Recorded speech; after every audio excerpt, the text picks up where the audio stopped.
Your turn to ban.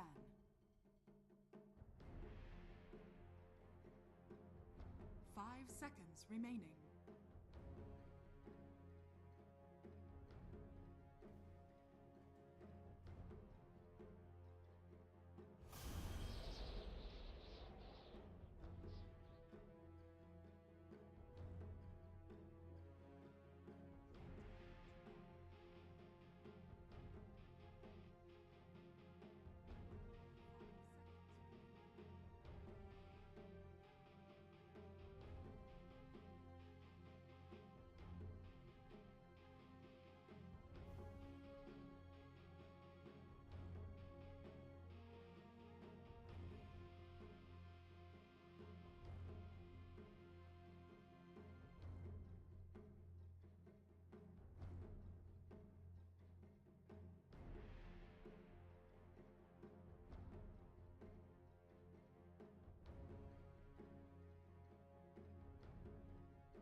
There.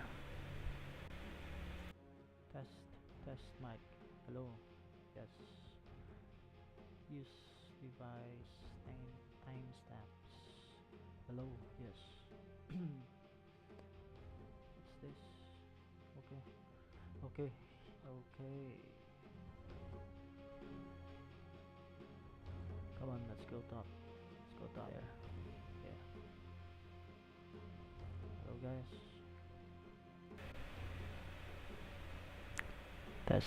Test mic. Hello. Test mic.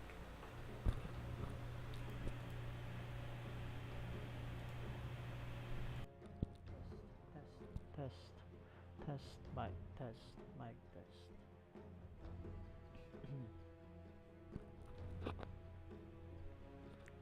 Test.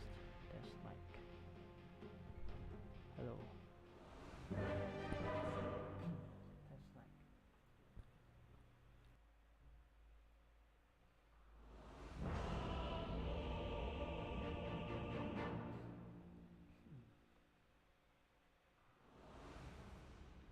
I'm a straight shooter. As the arrow flies, Prepare for battle.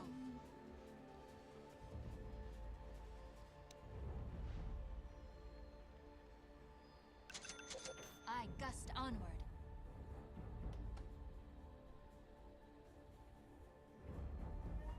I go.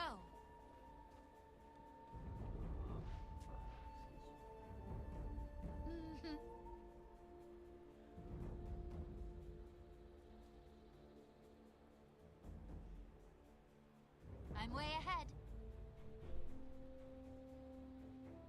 It's in the bag! It is in the bag.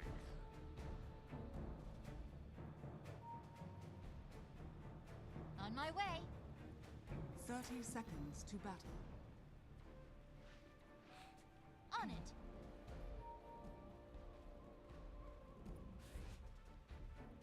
Already moving.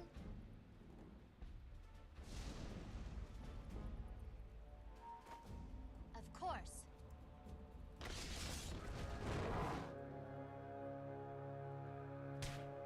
On it. The battle begins. I'm way ahead. Time for target practice. Already moving.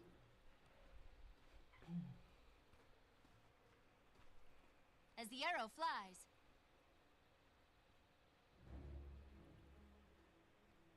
I gust onward.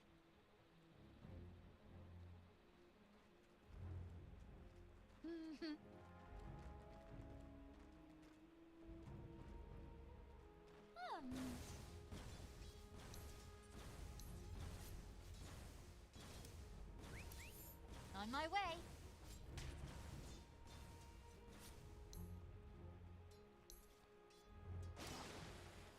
Of course.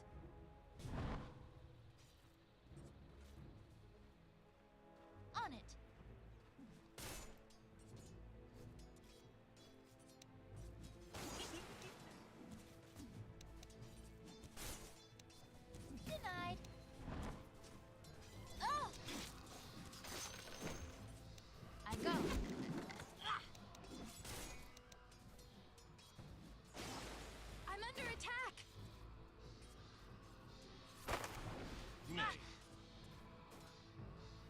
On my way.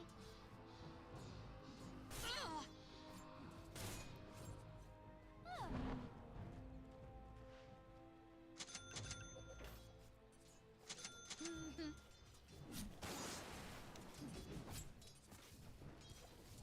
I'm way ahead.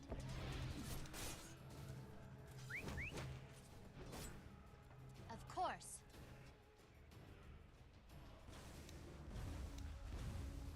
Is it raining arrows? My elbow strength grows. Free ninja! Ah! Ow!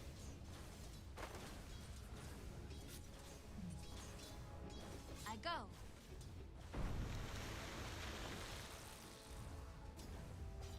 On it.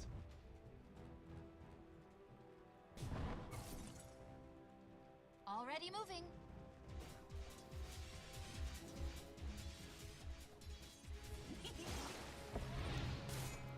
'Tis mine. I gust onward.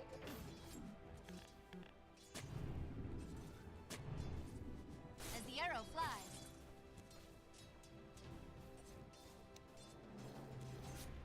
Try this on for size.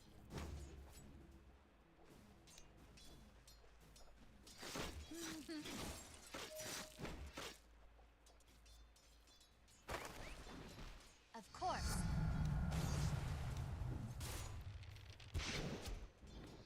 I go.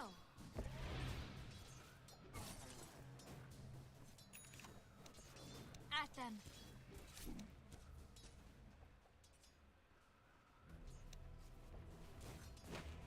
Already moving.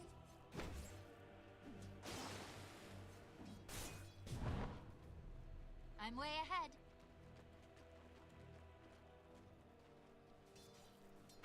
As the arrow flies.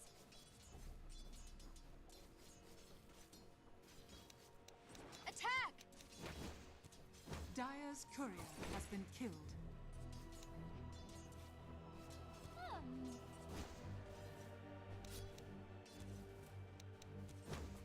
Attack!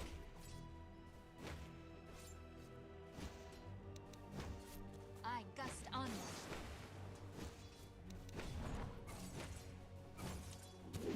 You've got my wind up.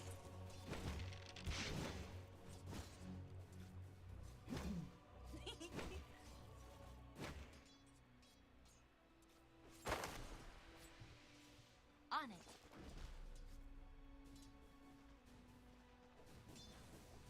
On it. Denied. On my way.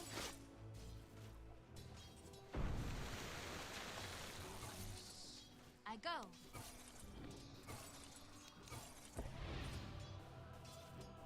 Taste my... Ah!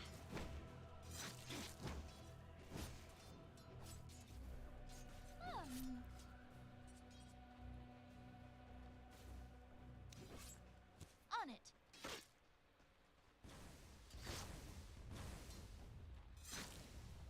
I gust onward. Feel the wind in your hair. Already moving.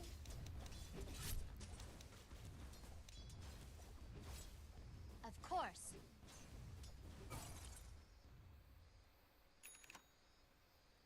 On my way. Now that would be a tribute. You catch my point?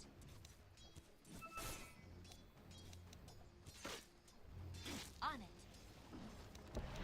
I'm under attack. Ugh. Dire's courier has Here. been killed. Ow. Ah. As the arrow flies.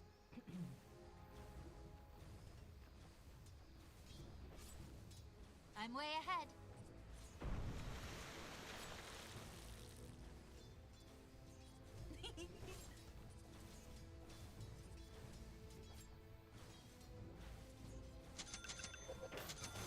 As the arrow flies.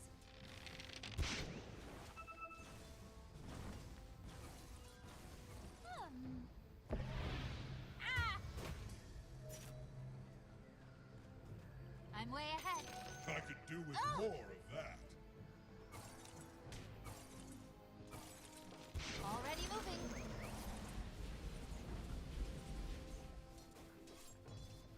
I go. Pin! Of course. Not gonna First happen. blood. First blood. Sorcerer soul. On it.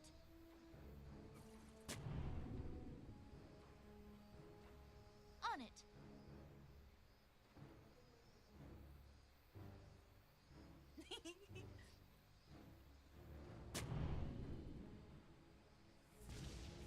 I gust onward.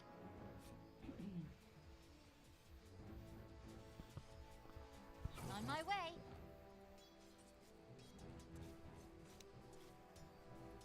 On it.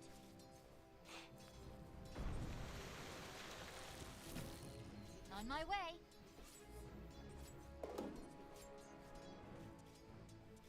I gust onward. My range increases. In my black grimoire.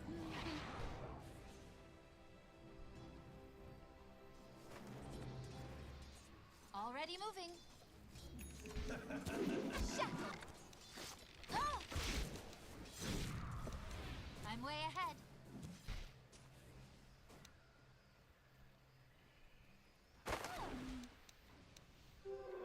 Invisibility. I go.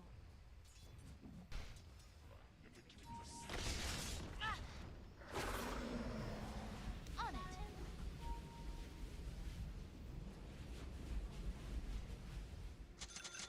Of course.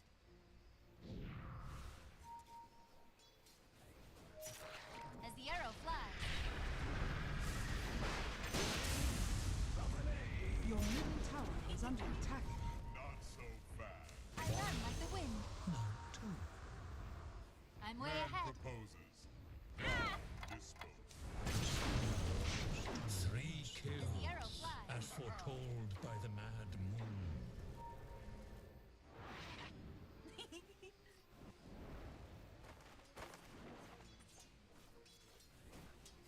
On my way.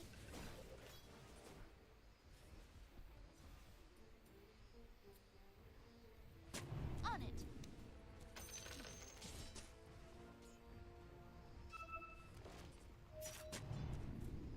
I gust onward.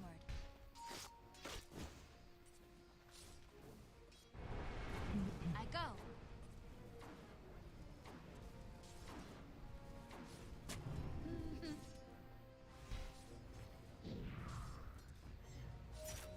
On it.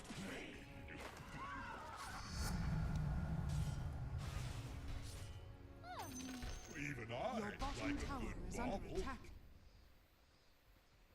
Of course.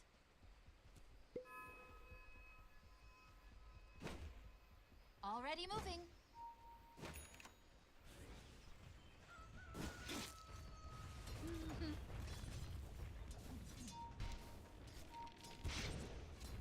Of course, like the wind. Dire's structures are As fortified. the arrow flies.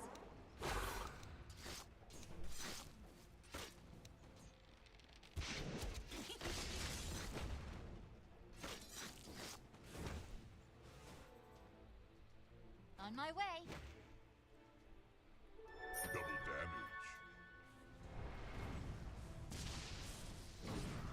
I go.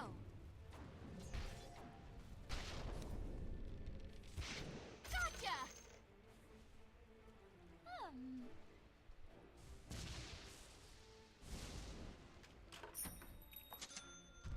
On it.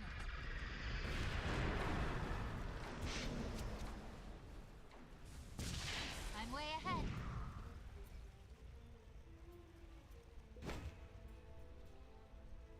I gust onward.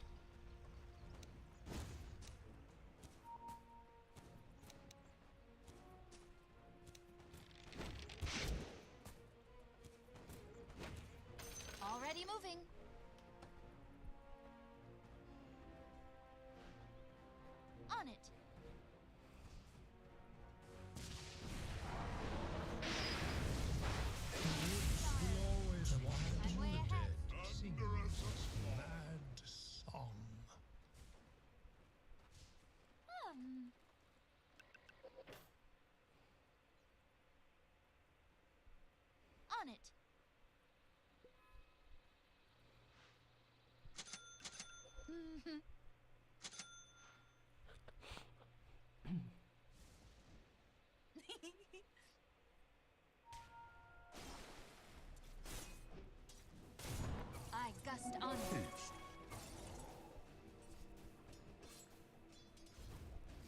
Taste my arrow.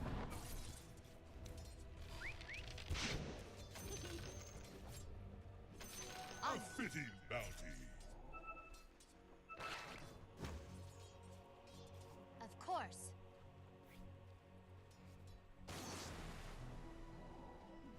On my way.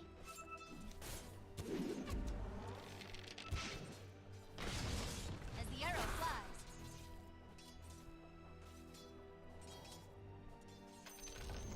Already The moving. enemy's top tower has fallen. I go.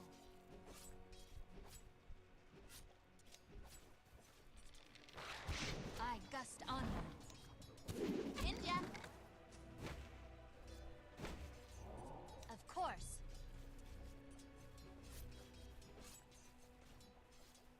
I go.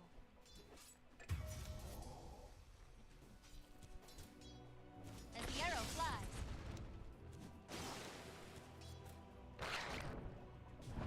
Already moving.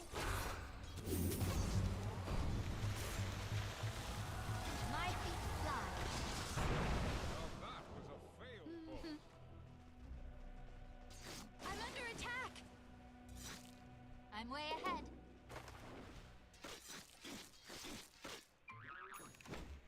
On it.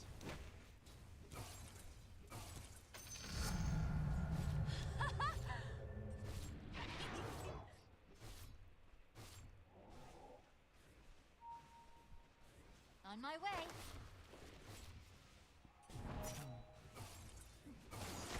Here, have an arrow. Shackle. Incoming. Death wanders our wood.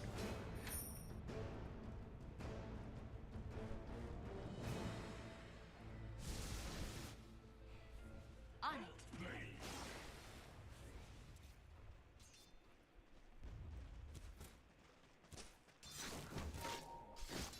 I gust onward.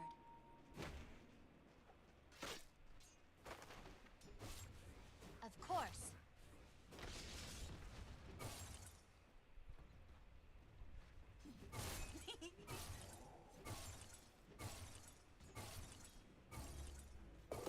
I go.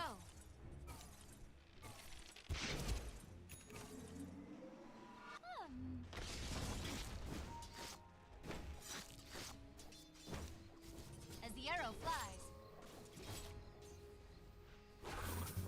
I run like the wind. On my way. Arrow flies. That wasn't too bright.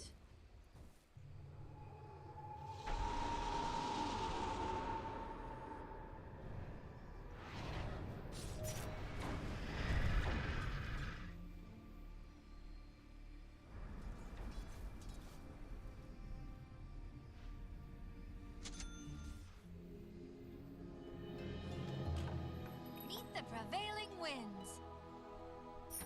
Take no joy in seeing this. Your top tower is under attack.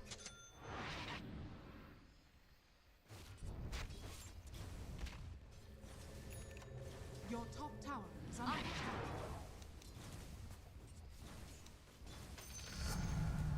Another arrow in my quiver. Already moving.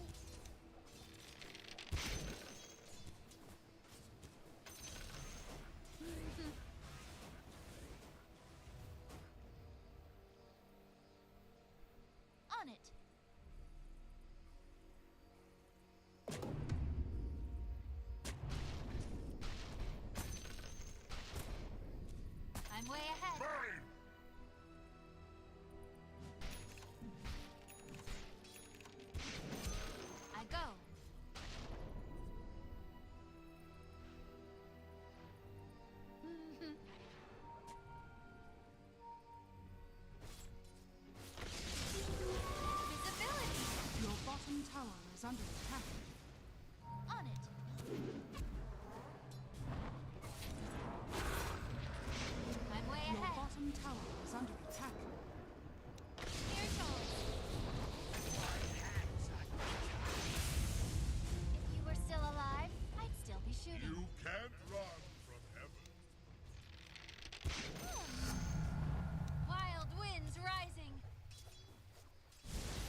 Dire's structures are fortified.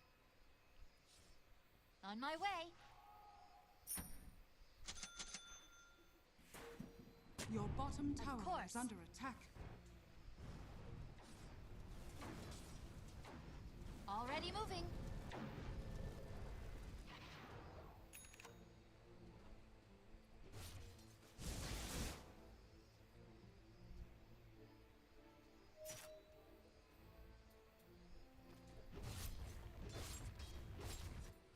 As the arrow flies.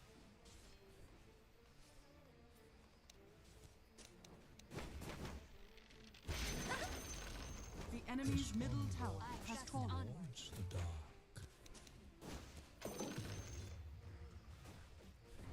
Illusion. I'm way ahead. Dire's structures are fortified.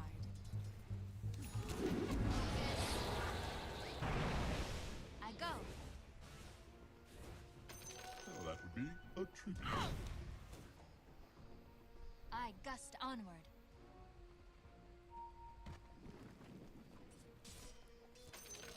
On it.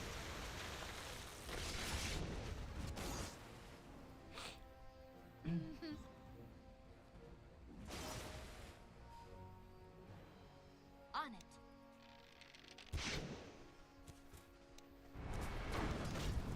Catch my point?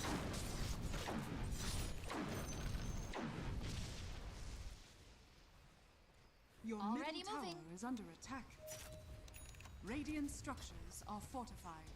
It's not time yet. I'm under attack. This won't work.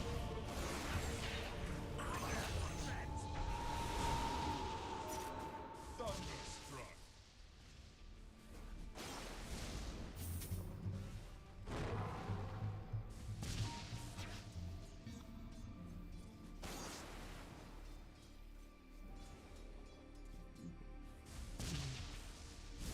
Wash over. Towards the dark. Retribution.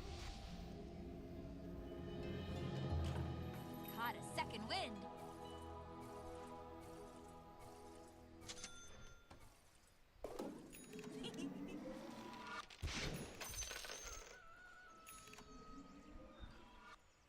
On my way.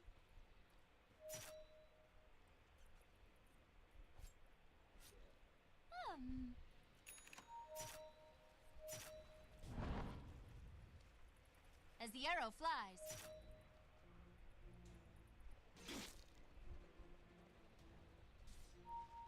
Already moving.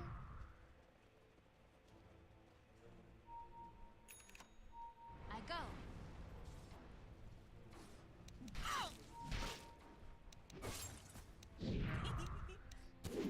Focus.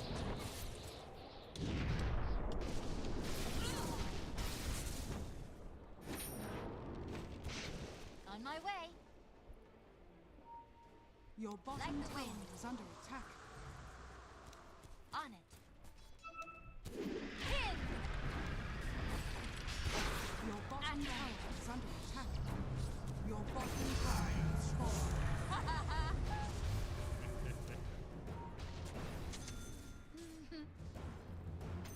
Tis mine. Thanks for the gold. On it. I could do with more of that. Of course.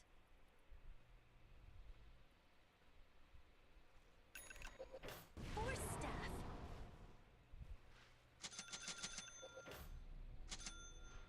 As the arrow flies.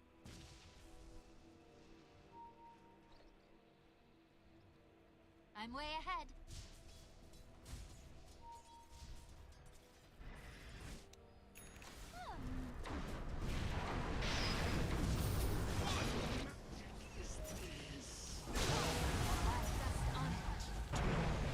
My feet fly.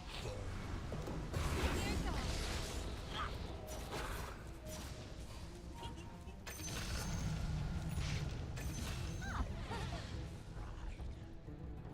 I gust onward.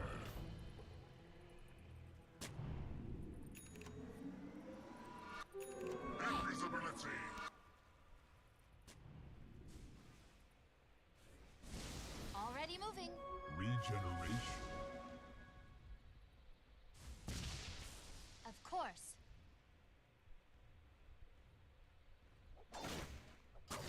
On my way.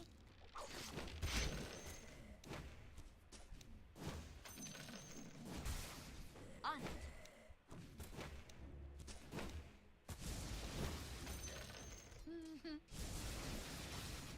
By my healing staff.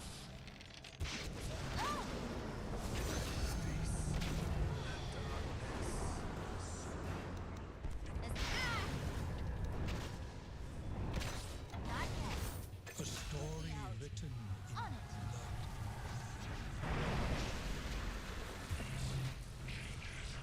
I go. My people fly.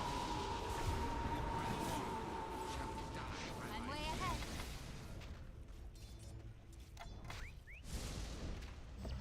As the arrow flies.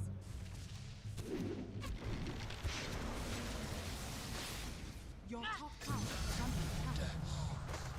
Wanders our world. I'm under attack. I gust onward. Your top tower is under attack.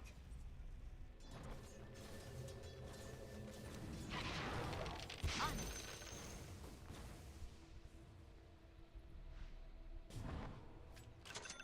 Ugh. Already moving.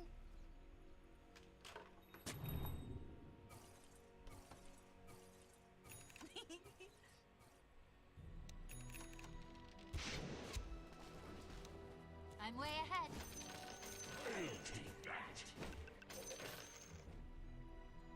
Of course.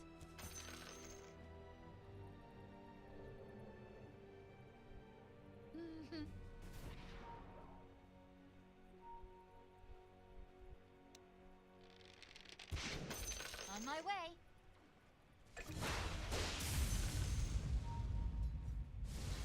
I go.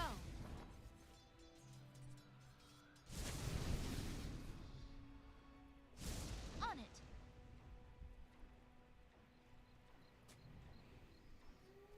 Reap the whirlwind.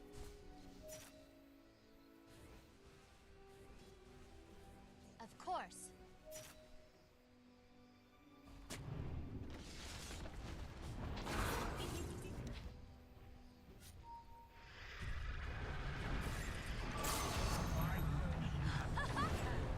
Already moving.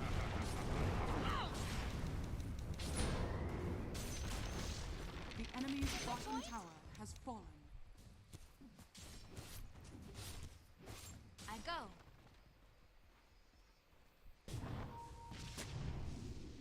As the arrow flies.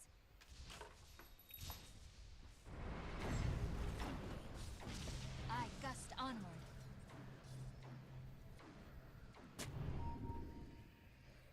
I'm way ahead.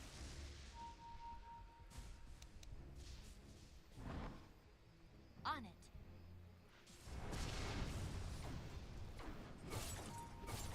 On it.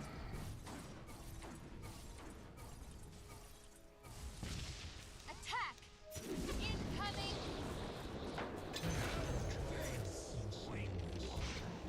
You'll wish I never stooped to notice.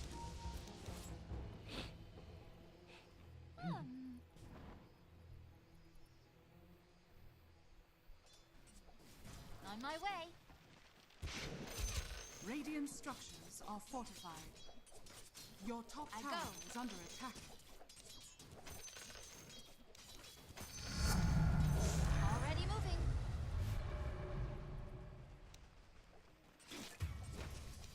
Of course.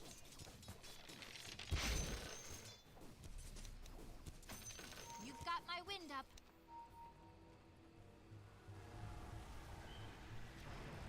I gust onward. Focus. The slivers of the moon sing On their my way. song. Torn Toil from and ligaments. trouble takes the Meat lives of hangs two. from the bone.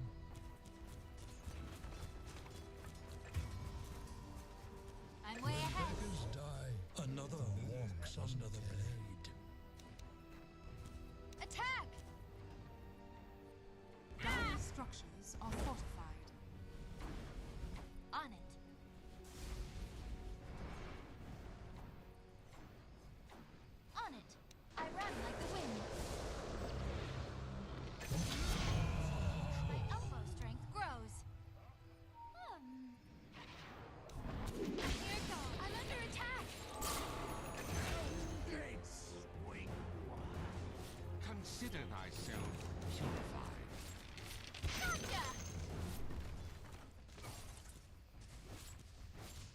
arrow flies. Illusion.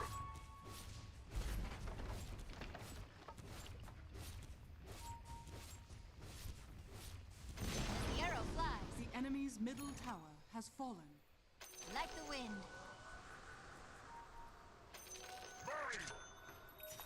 On my way.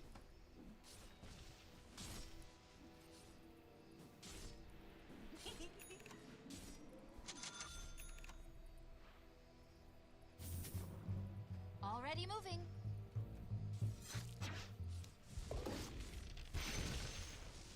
Try this on for size.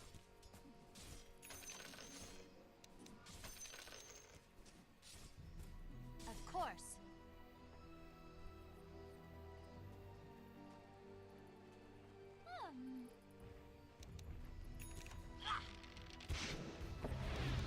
I gust onward. Oh! Ah!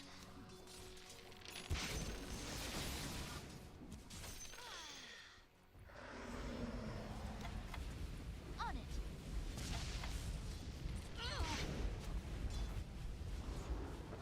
I'm way ahead. Incoming! On it. The enemy's bottom tower has fallen. I go.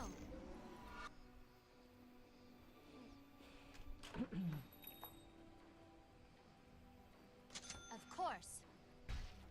I run like the wind. As the arrow flies.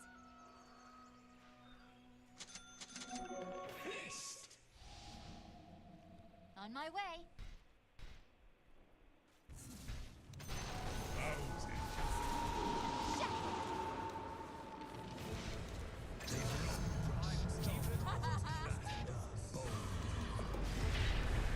The world incoming. The mad moon sings its mad song. Wild winds rising. The mad moon Try this on. Ah!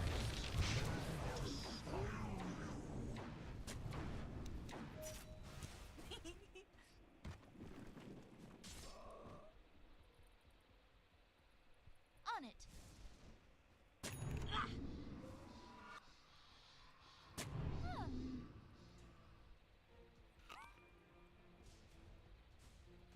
I gust onward. Tis mine.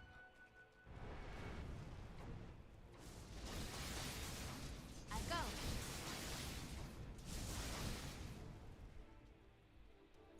On it.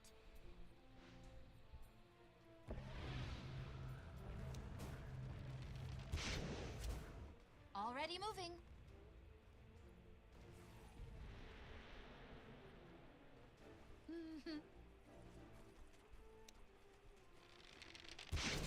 Easy breezy.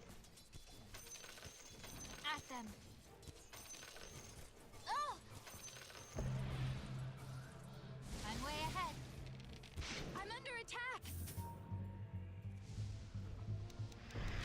Oh! Here goes. The mad moon sings its mad song. I gust onward.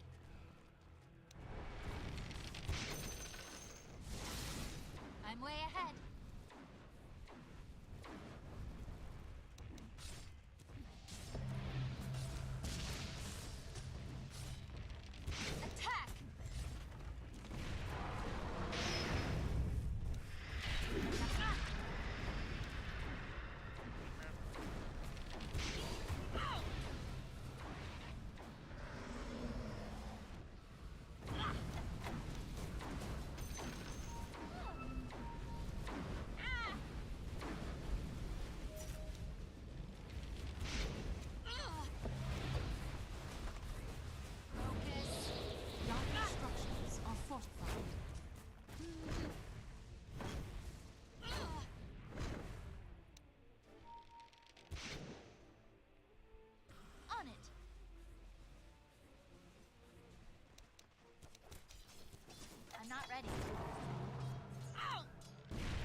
Radiant structures are fortified.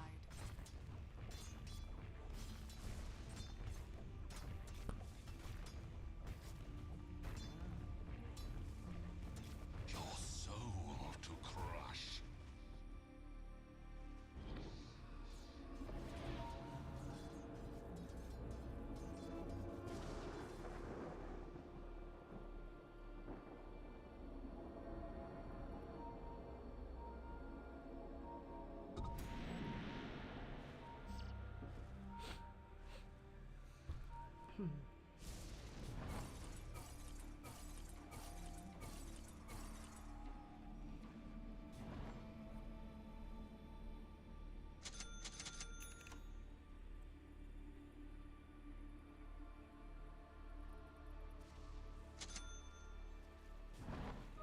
I deserve this.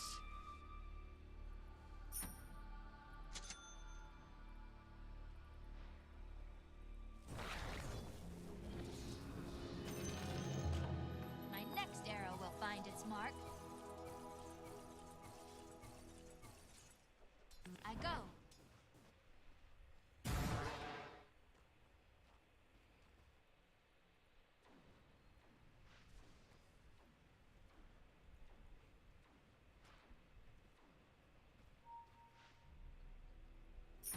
As the arrow flies.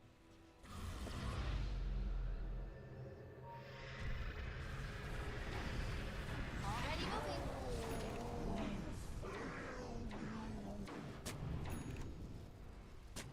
Of course.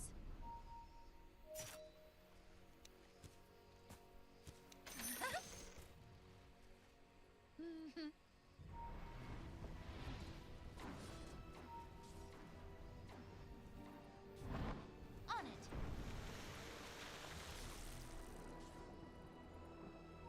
I gust onward.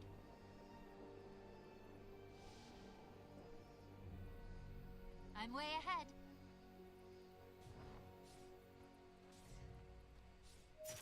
As the arrow flies.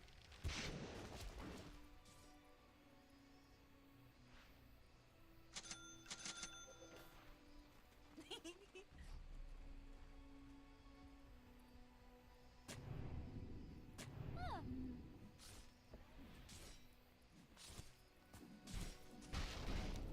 I go.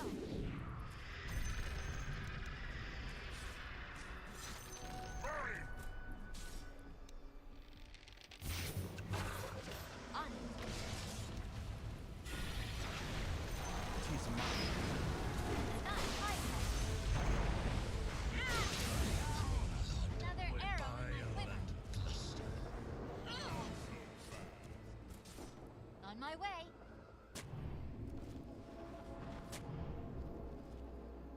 Already moving.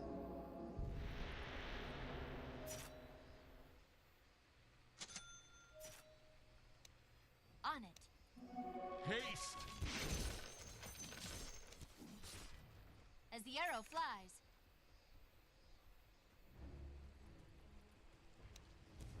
Here it goes. On it. The enemy's top tower has fallen. On my way.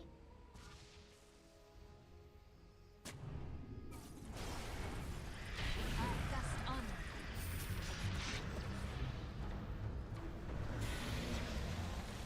Already moving.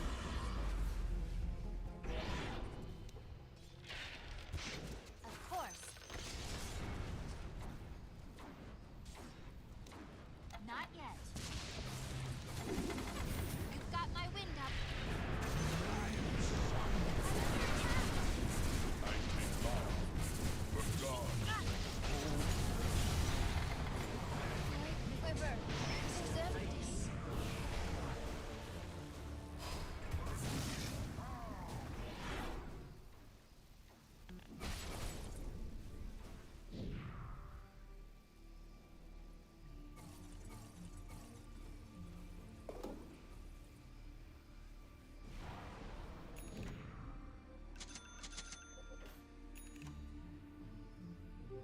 Invisibility.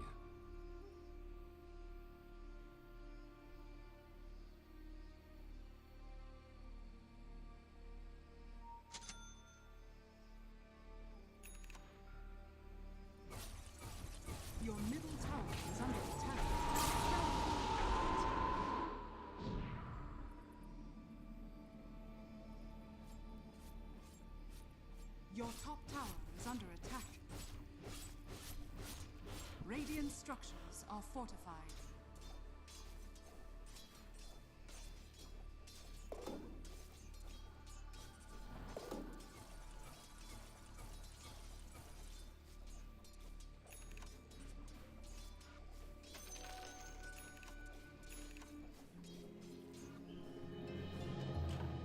Look who's back.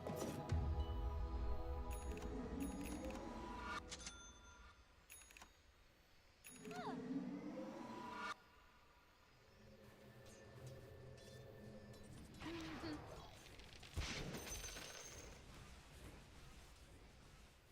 I'm way ahead.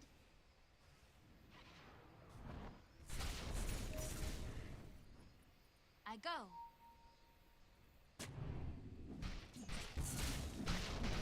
Oh, it hit!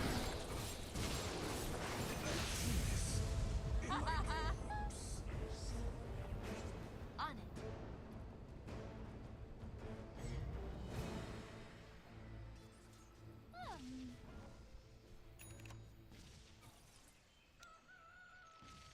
I'm way ahead.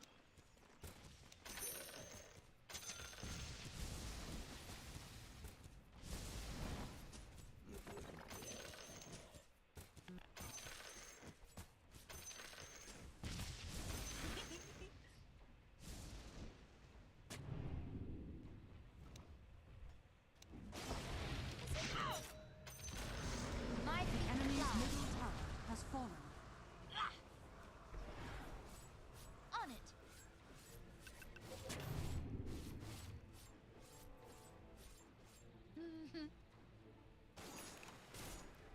Dire structures are fortified. You catch my point?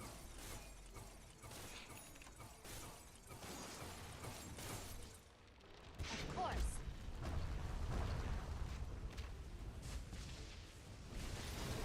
On my way. Gorgeous. I run like the wind. The arrow flies. Like the wind. I trust on. I'm under attack. The enemy's top tower has fallen. The enemy's top barracks has fallen. The enemy's top Already barracks moving. has fallen.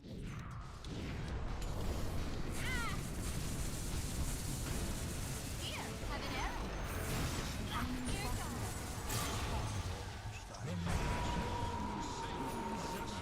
I go.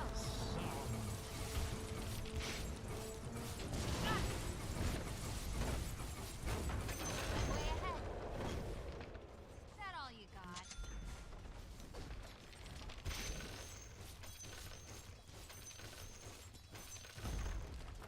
Gotcha!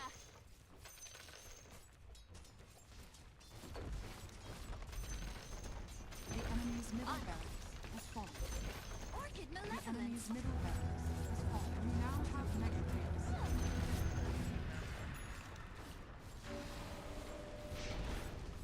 As the arrow flies.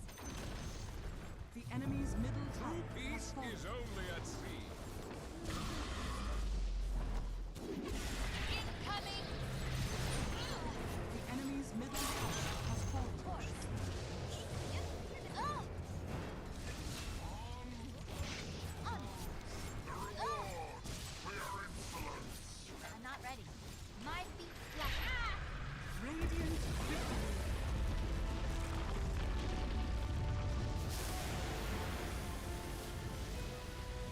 Woohoo!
Your turn to ban.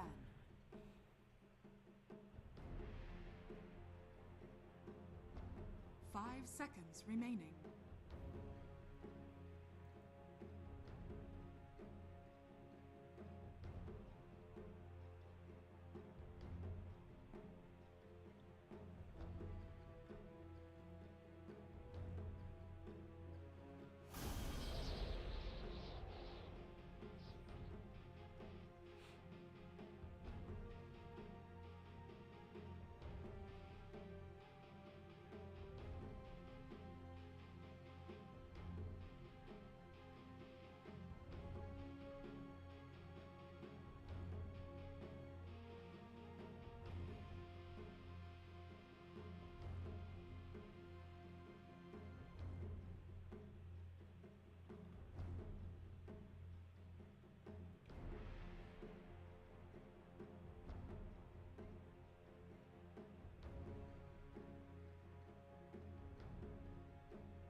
I'm a straight shooter.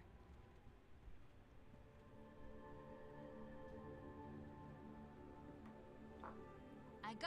Prepare for battle.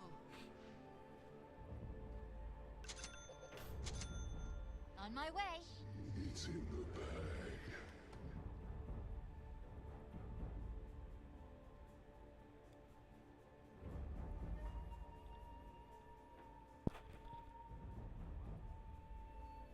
Oh yeah, this is totally in the bag.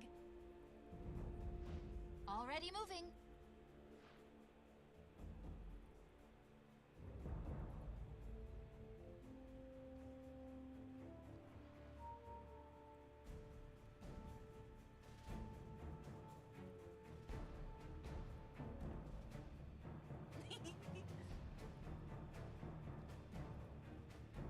Thirty seconds to battle.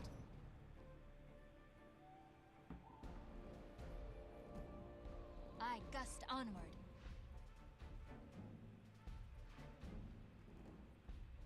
On it. Ugh. Attack! Ow! The As the battle arrow flies. begins.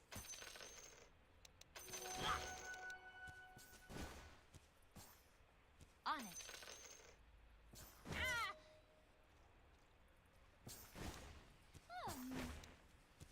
I'm under attack.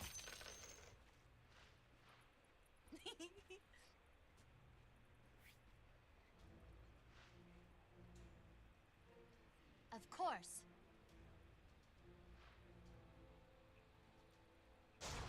I'm way ahead. Ah! On my way.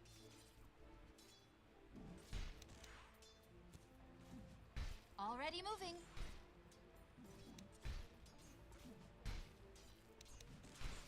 Taste my... I don't think so. Is it raining arrows?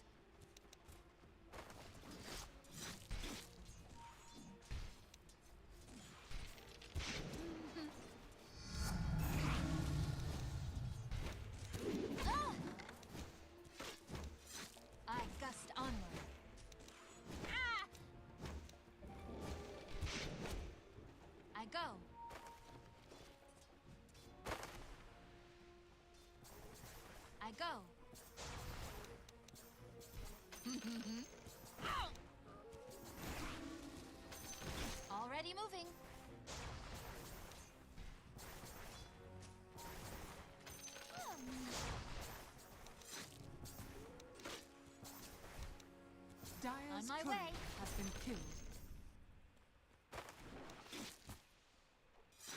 Of course.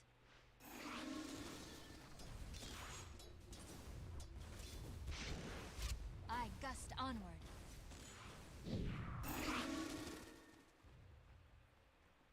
As the arrow flies.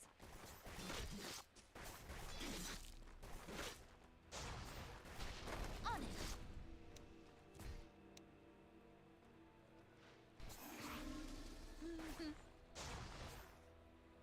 Oh! Taste my arrow.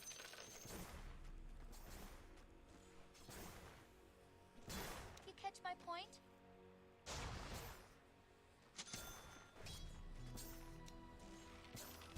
Easy breezy.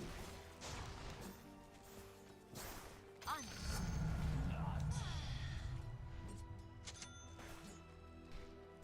I'm way ahead.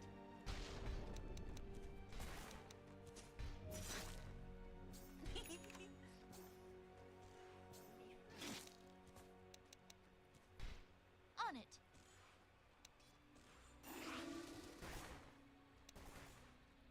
Here, have an arrow. Death arrives. As the arrow flies. Ugh. On it. I'm under attack. I gust onward.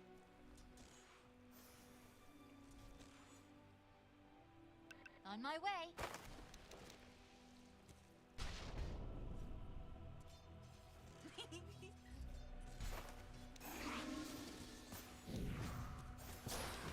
Of course.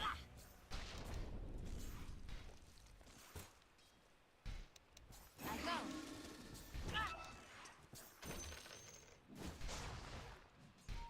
Hmm.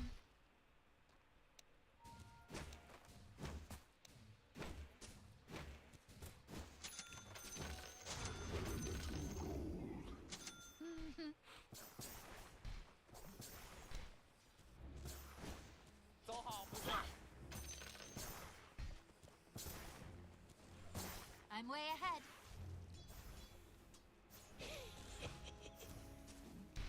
Already moving.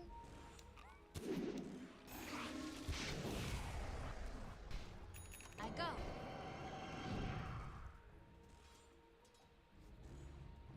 I'm way ahead.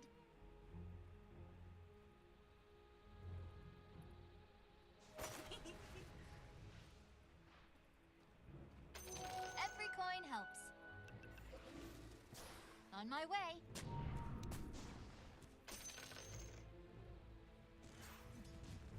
Of course. Feel the wind in your hair. Ow!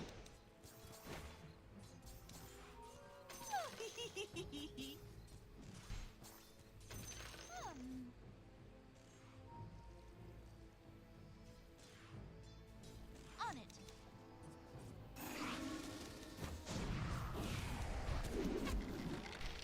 You've got my wind up. Ah! I run like the wind. Ah! On it.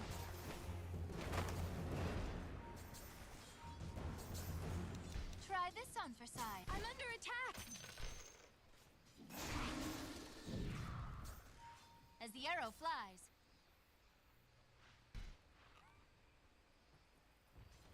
I gust onward.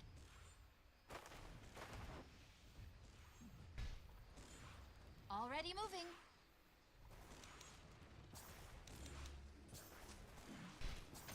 I'm way ahead.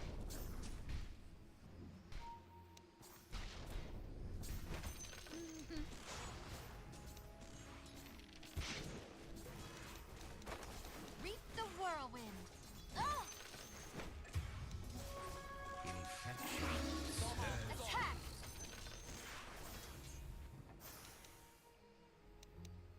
On it. Your bottom tower is under attack. On it.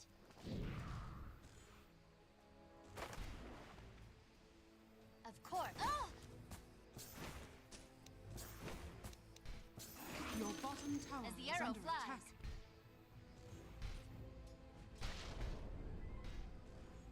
I go.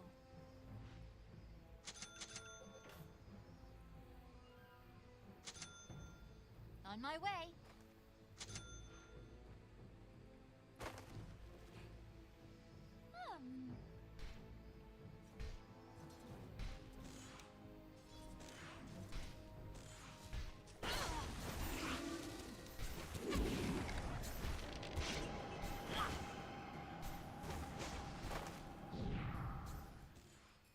I gust onward.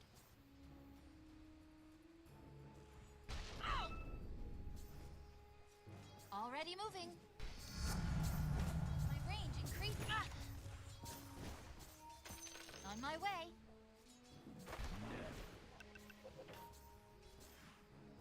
Already moving.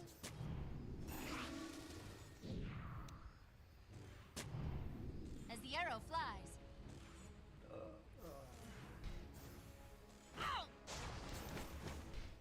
Attack!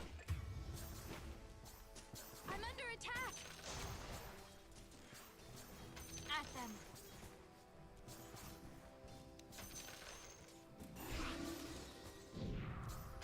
On it!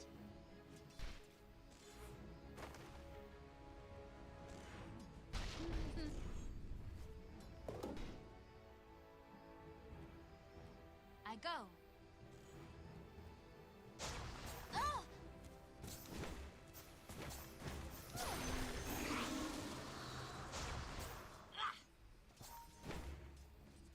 On it.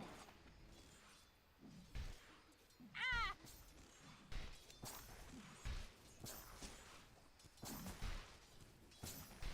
Of course.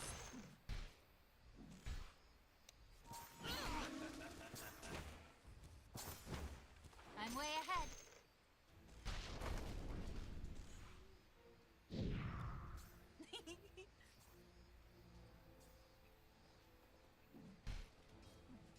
I gust onward.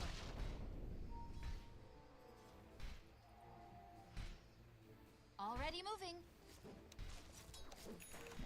I 这波不 go. 亏，666。 It's not time yet. It's not time yet. Another arrow quicker. Oh! I'm way ahead. Ow! On my way.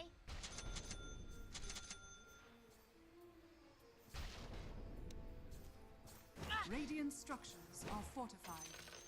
On it.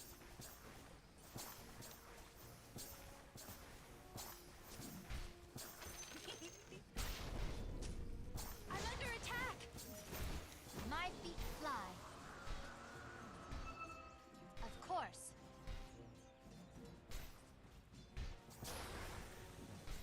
On it.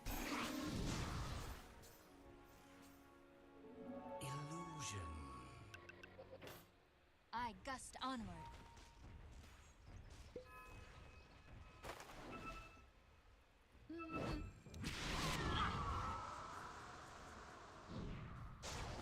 As the arrow flies. Ah! Shackled. The wind dies.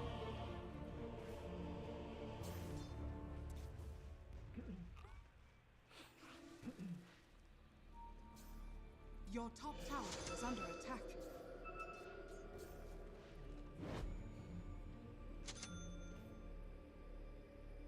Your top tower is under attack.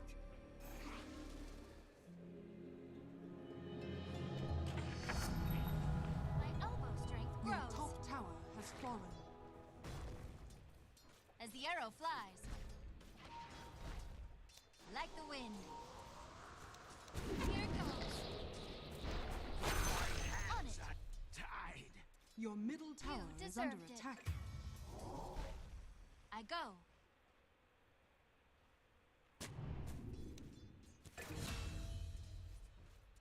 Already moving.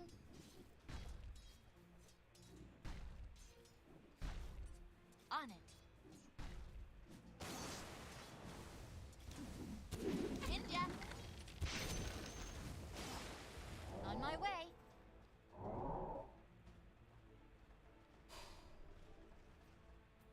I gust onward.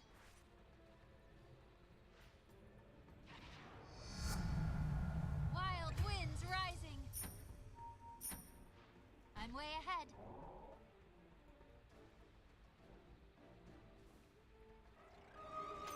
Every coin helps.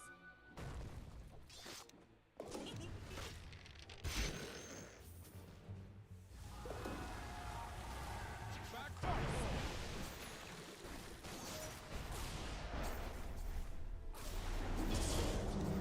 If you're not going anywhere.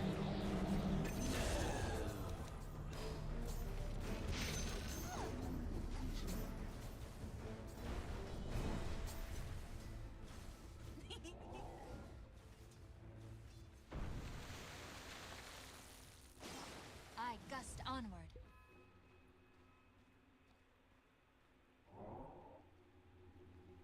On it. I'm not ready. Of course.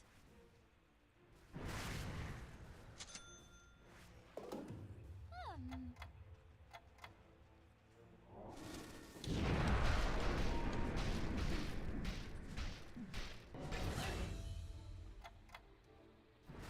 As the arrow flies.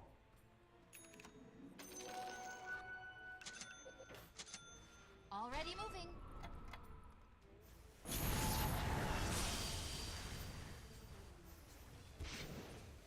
On my way.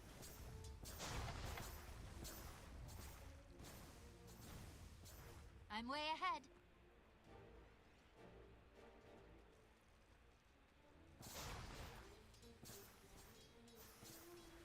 I go.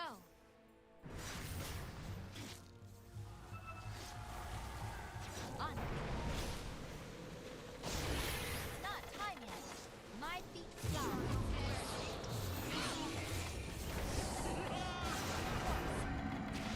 Cold wind blows. Your middle tower is You'll under always attack. be my charm.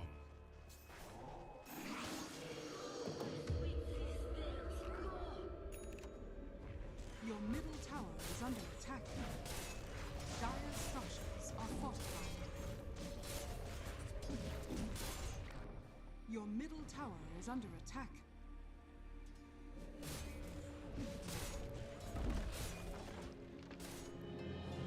Your middle tower Can't keep is a under good attack. girl down. Your middle tower has fallen. On it.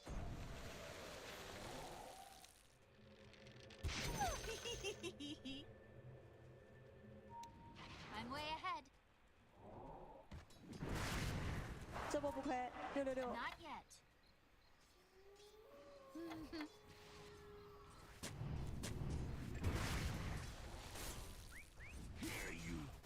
On it. Your bottom tower is under attack. Dire structures are fortified. Your bottom tower is under attack. My way. Incoming.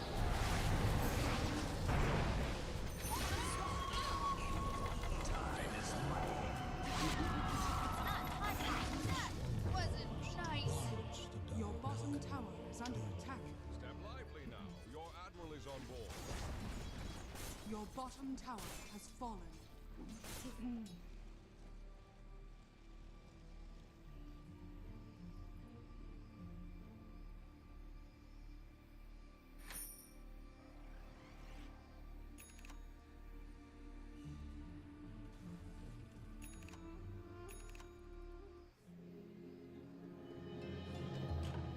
Just blew back into town.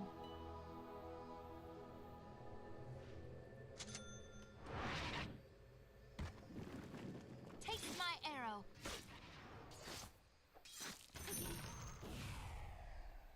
As the arrow flies.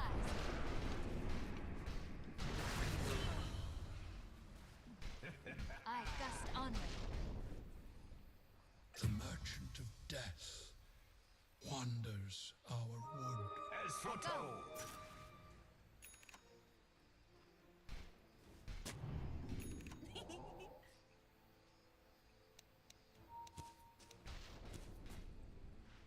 the arrow flies.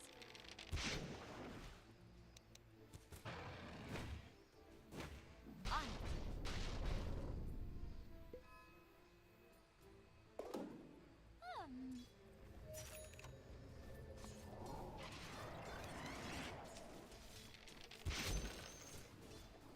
Of course. Your top tower is under attack. On my way.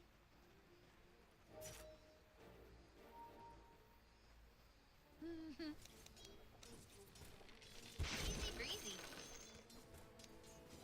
You've got my wind up.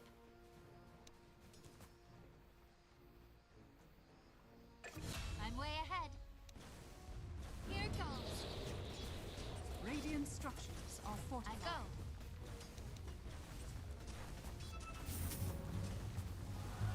On it. I run like the wind. They're picking on me. I'm not ready. Not yet. I gust onward.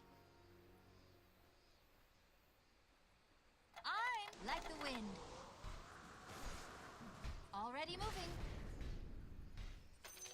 Yes. On it. Invisibility. I'm way ahead. Towards the dust. I go. Your top tower is under Of course. attack. As the arrow flies. Every coin helps. On my way.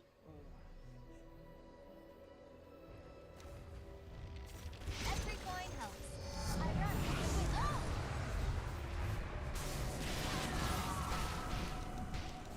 On it.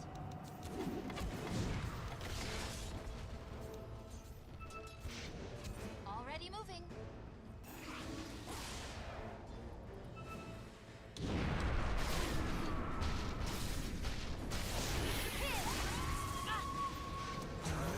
Like the wind.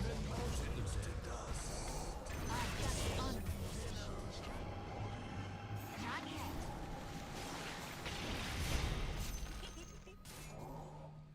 Take no joy in seeing this. Not yet.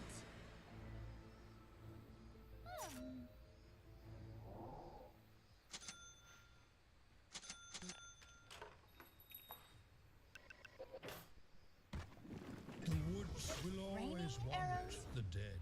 Your middle tower is under attack. As the arrow flies. Dire structures are fortified. Your middle On my tower way. is under attack.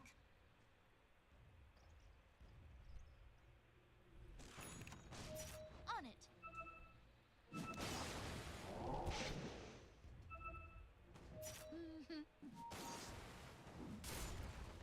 Step lively now. Your admiral is on board. I go.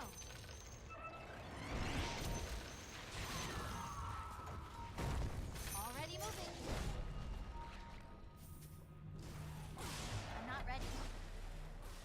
Not so On safe it. harbor, eh?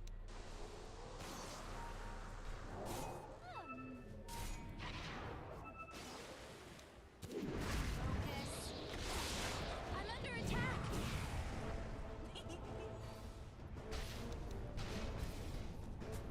It's not time yet. Your bottom tower Reach is under the attack. whirlwind. Don't. Force.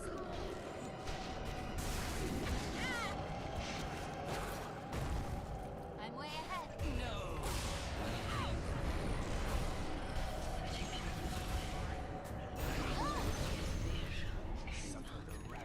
I gust onward.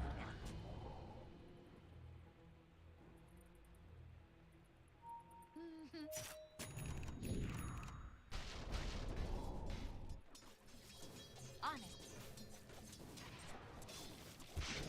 Not yet. Get my point?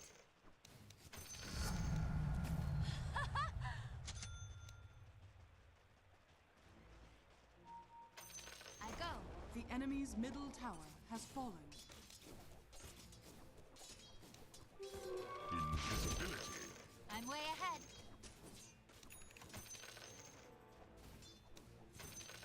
As the arrow flies.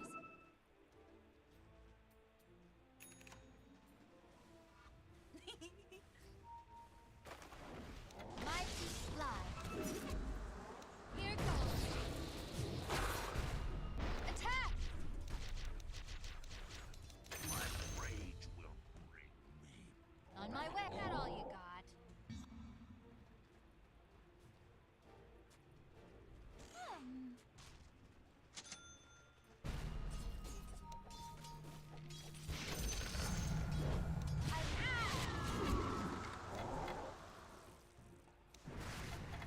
Already moving. Force staff. That hardly hurt at all. Radiant structures Beneath are the fortified.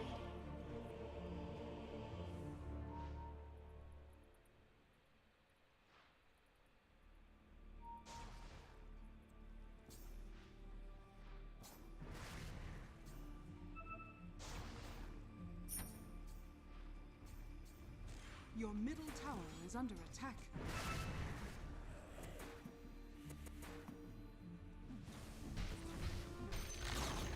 The enemy's top tower is falling. Your middle tower is under attack.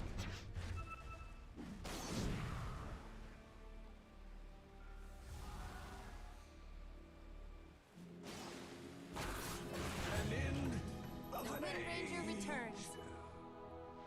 Your middle tower is under attack. I gust onward.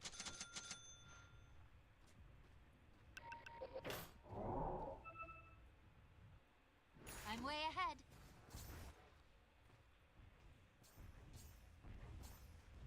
Of course. Radiant structures are fortified.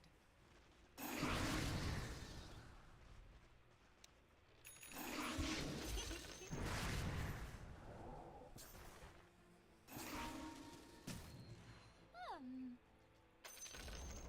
The enemy's bottom tower has fallen. Try this on me, Your like top the tower wind. is under attack.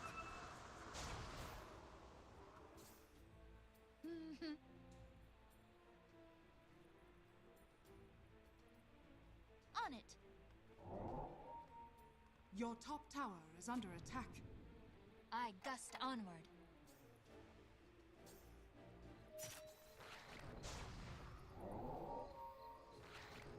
On my way.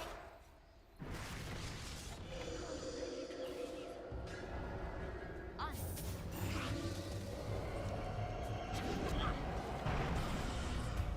As the arrow flies.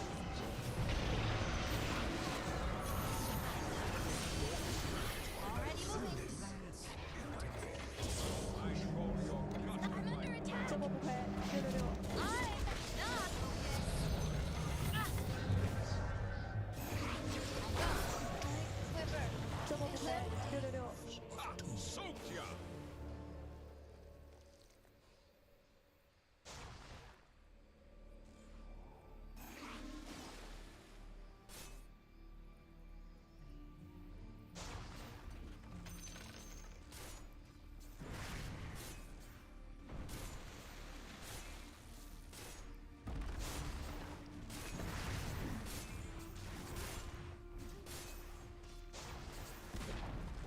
Your top tower has fallen.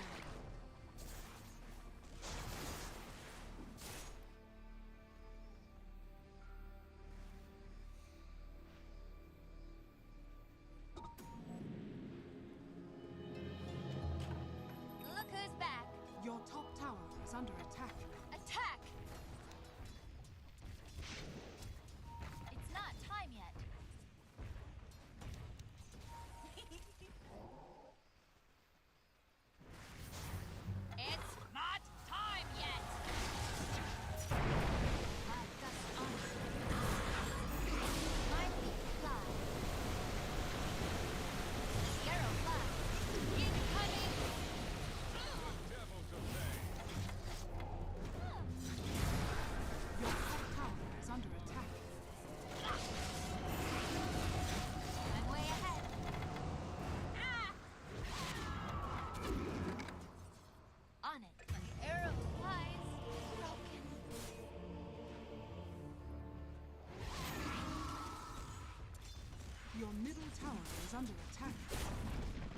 Your middle tower has fallen.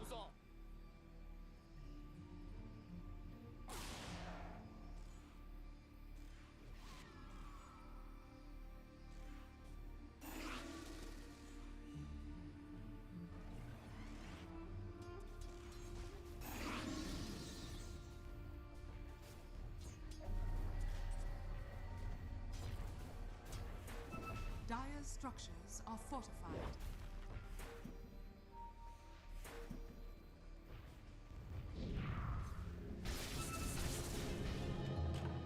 Got a second wind.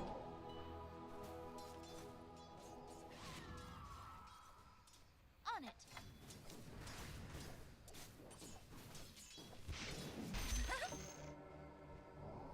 I go.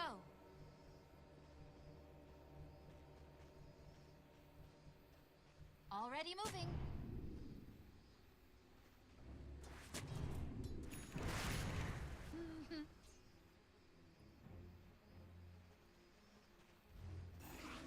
On my way.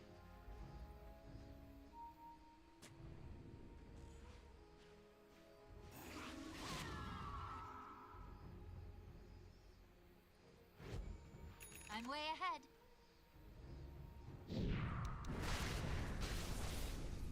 I go.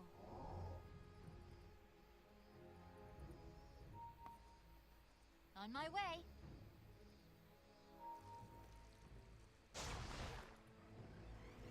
As the arrow flies.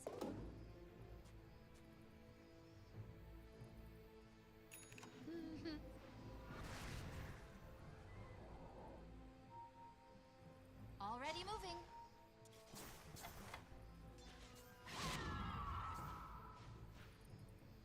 On it.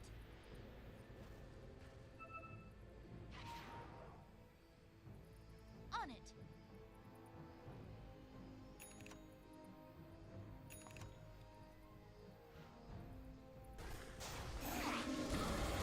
I run like the wind. Oh! Antiseptic. Your bottom tower is under attack.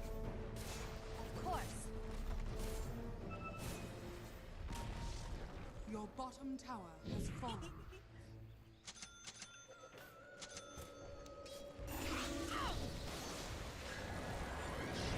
On it.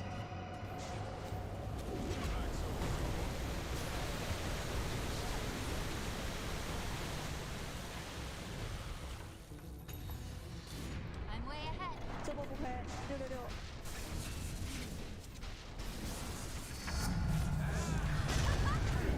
Shut. Here goes. I'm under attack. Of course. Yeah. My feet fly.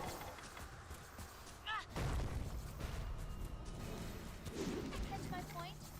Your bottom tower is under attack. Ow! I go. Your bottom 这 tower 波不亏 is under attack. ，666。 Already moving. Gotcha! Behold the answer to all life's questions. Solo.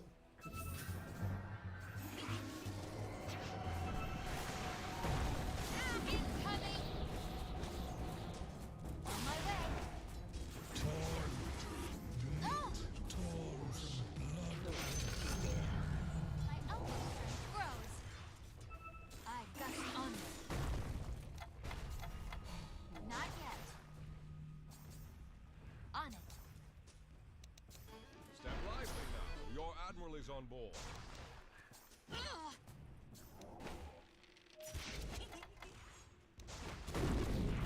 I'm not ready. Wild winds rising. We all go alike. At them. Thanks for the gold. I gust onward.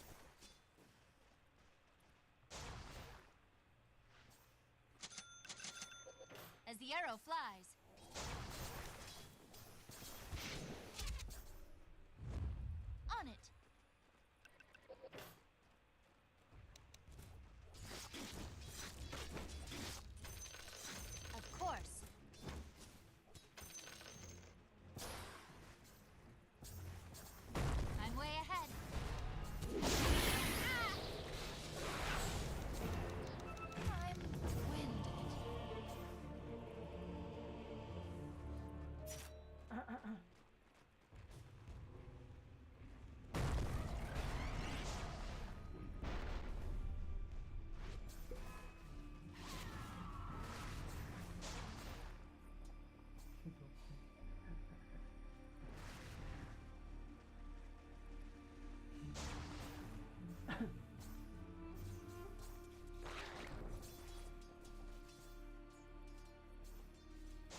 the radiant.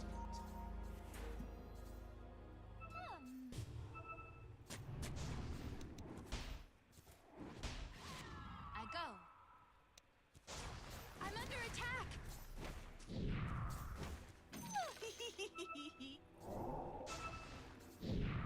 Already moving. Your middle tower is under attack.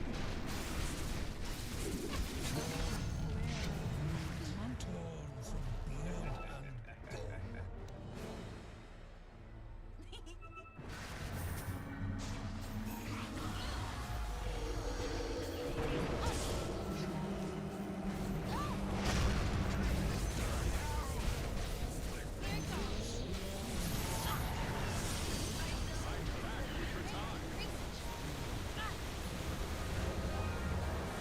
Force.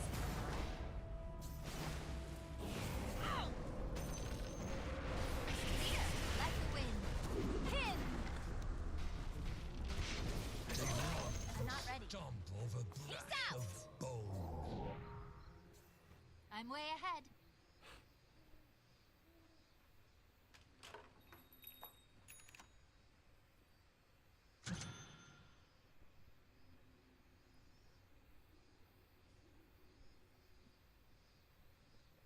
As the arrow flies.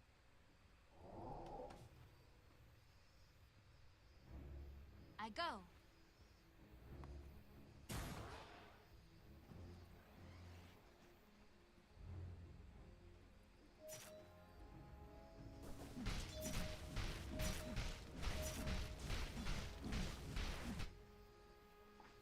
On it.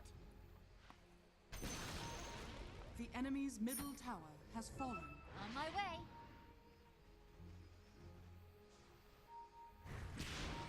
Already moving. Haste! I gust onward.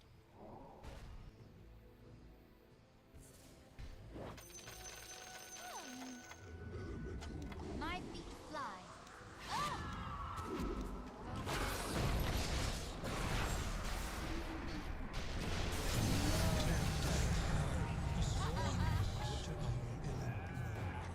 As the arrow flies. It's not time yet. Shackle. I run like the wind. On it.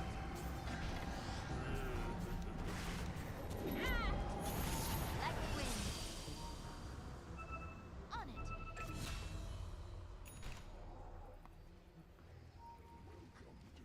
On my way. Coin for me.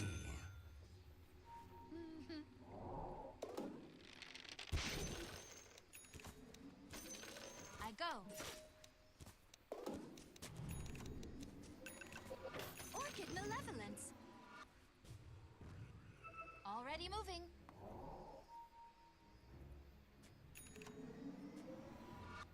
I gust onward.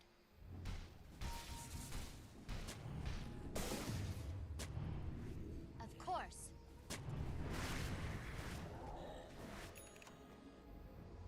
Radiant way ahead. structures are fortified.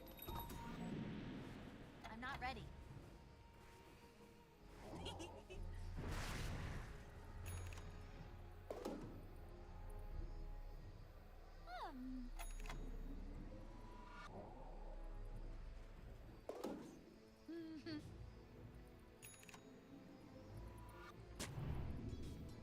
On it.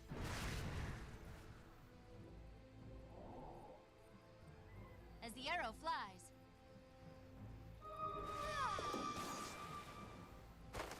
I gust onward.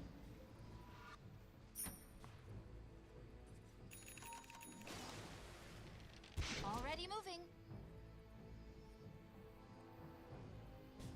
Not yet. I'm way ahead.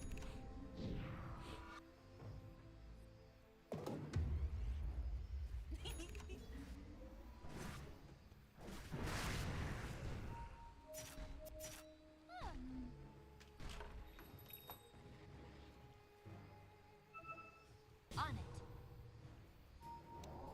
Pin!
gust onward.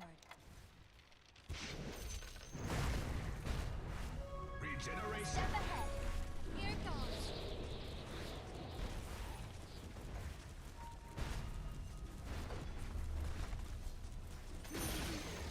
The enemy's bottom tower has fallen. As the arrow flies.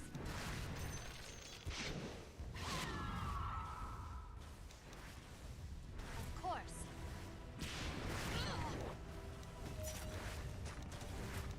On it. I'm under attack.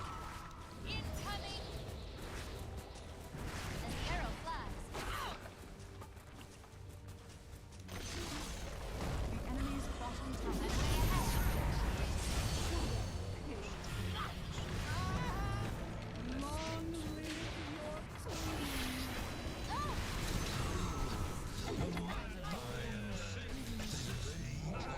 Boundless to the power of the moon. As was promised.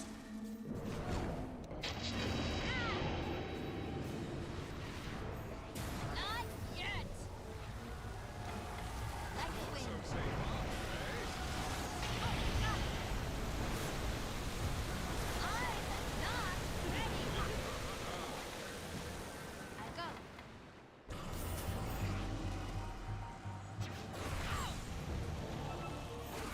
When you get the hell.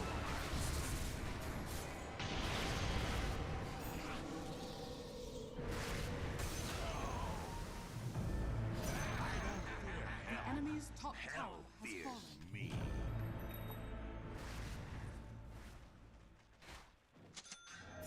Of course. My venom flows again. The story written.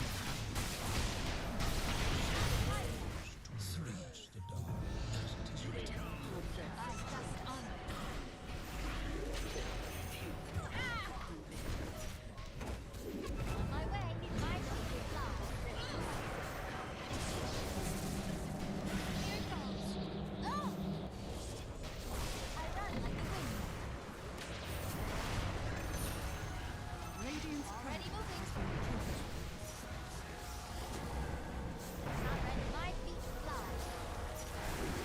I'm under attack. It's not time yet. Radiant At some point, structures are fortified. like the wind. Get my point?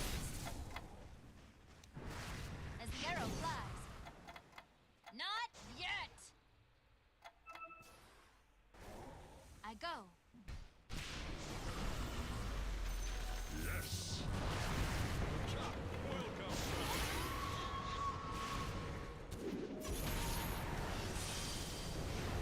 Of course.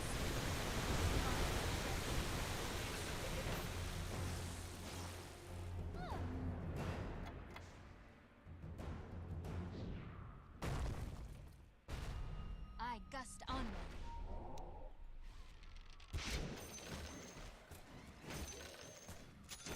On it. From the core of the On my way. universe, a treasure.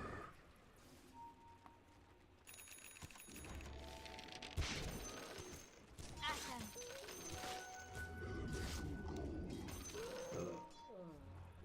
Already moving.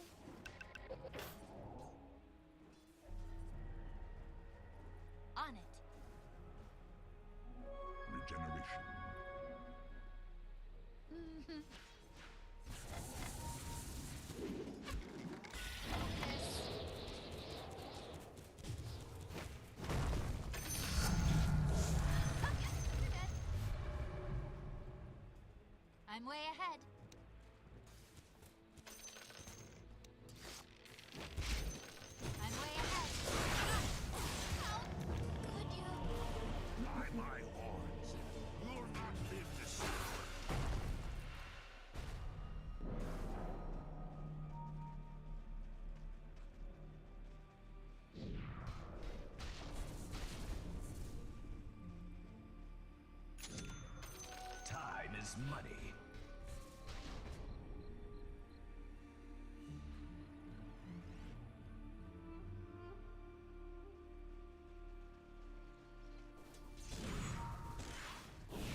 invisibility.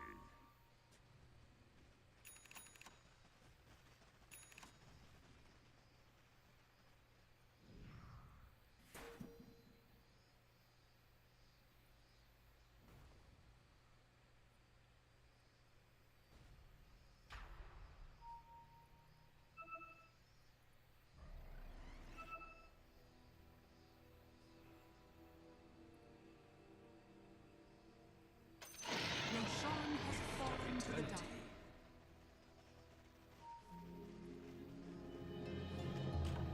Nothing like a little failure to sharpen your aim. Hmm.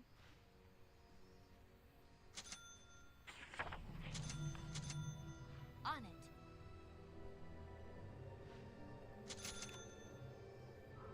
On it.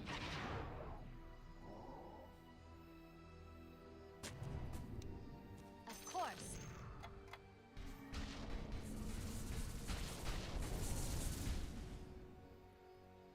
As the arrow flies.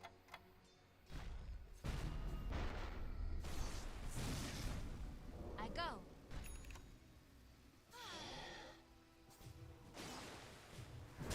I gust onward.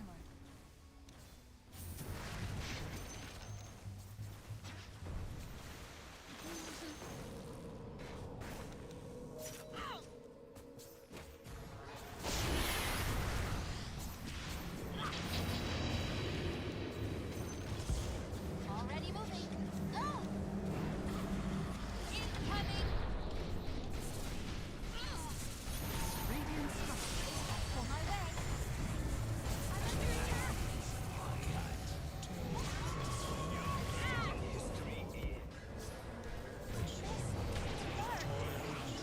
Takes the lives.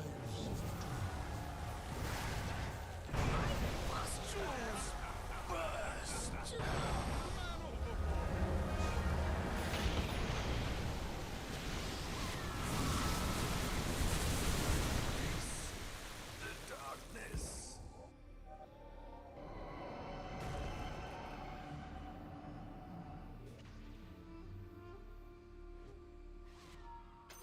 Yes.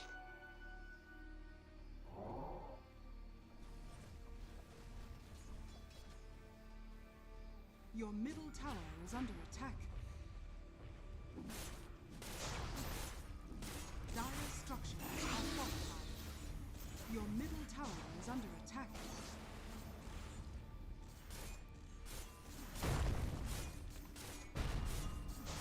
Your middle tower is under attack. Your middle tower has fallen. Your middle barracks are under attack. Your middle barracks has fallen. Your middle tower is under attack.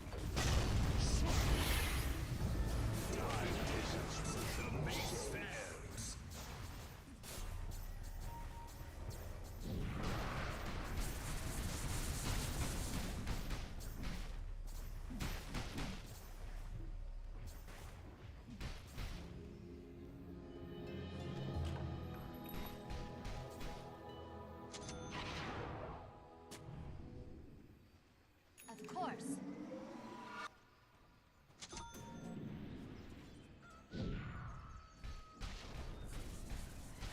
On my way.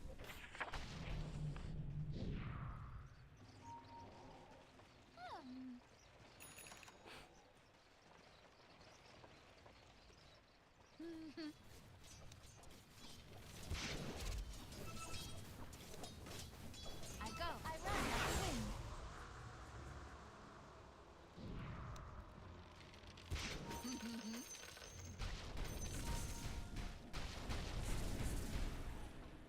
Try this on for size.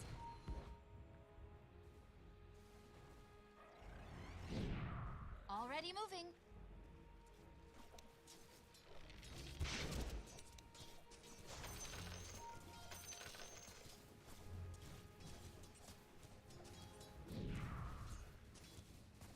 I gust onward.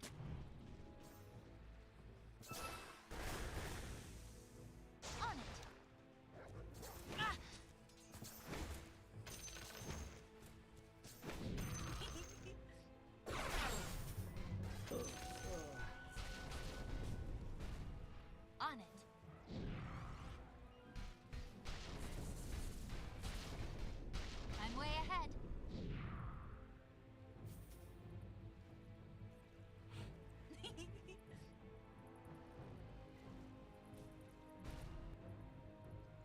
On my way.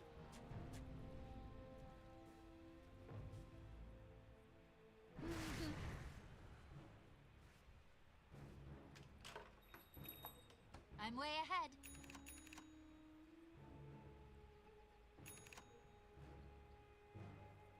I gust onward. Gotcha! On it.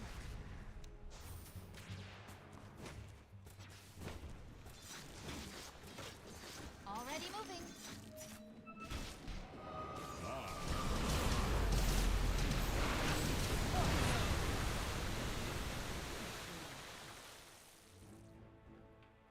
On it. Oh my gosh. As the arrow flies.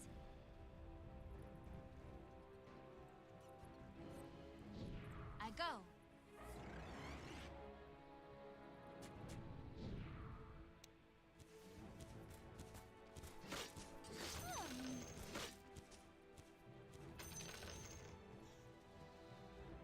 I'm way ahead.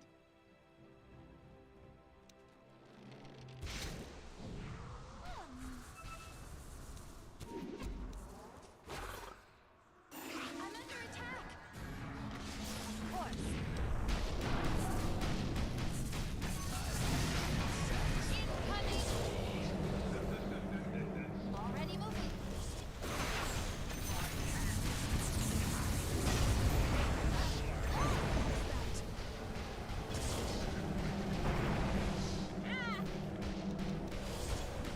Take my arrow. Like the wind. Attack! This time, taste more than hell. I go.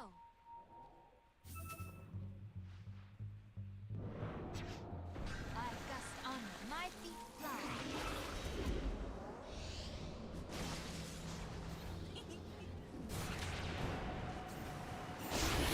Don't be squishy, like the wind.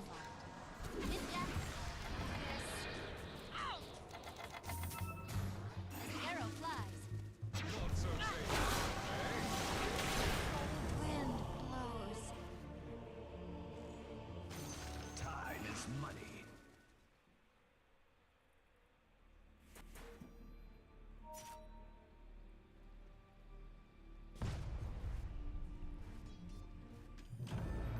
Another shot.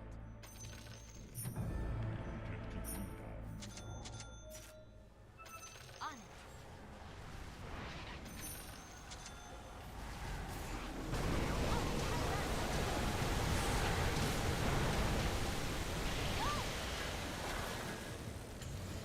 My way.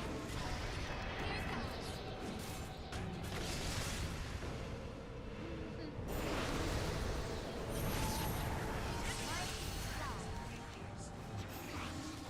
On the shadow. Feast for the flesh fly.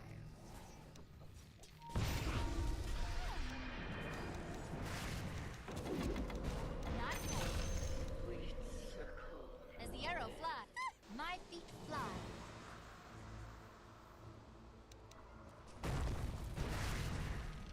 Of course.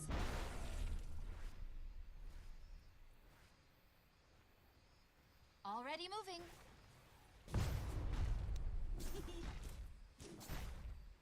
Attack!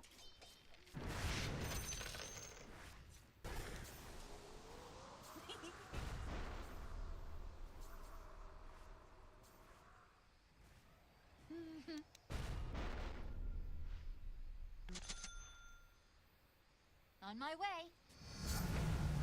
Like the wind. Incoming!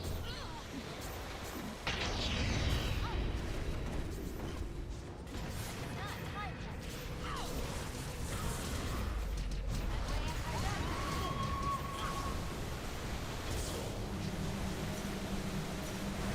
That's honest.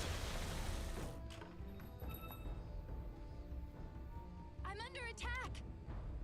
I go. Like the wind.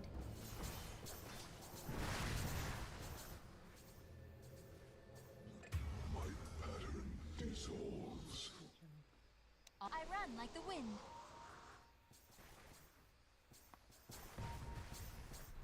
As the arrow flies.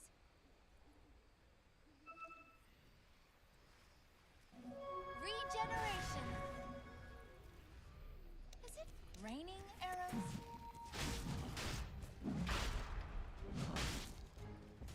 I gust onward.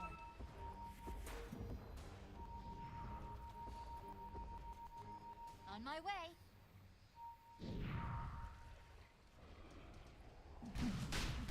You've got my wind up. Yes.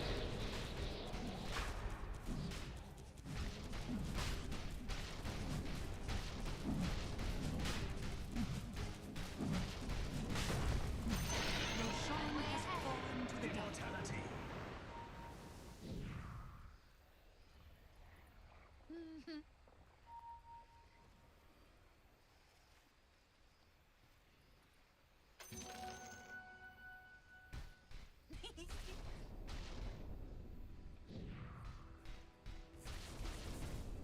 I go.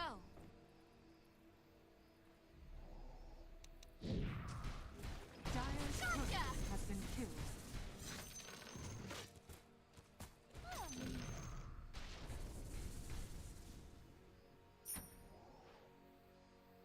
On it.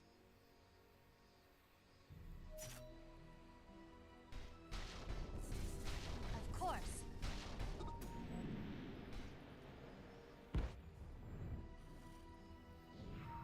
On it.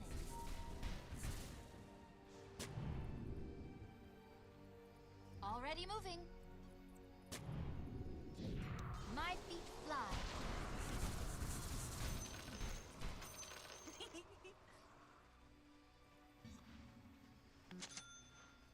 I run like the wind. I go.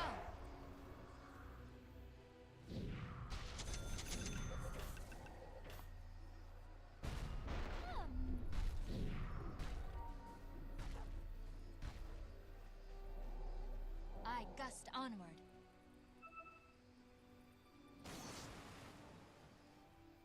On my way.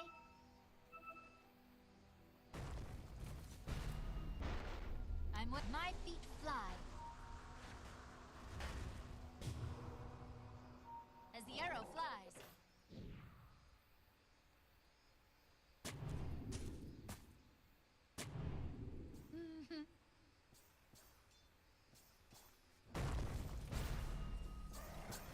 On it.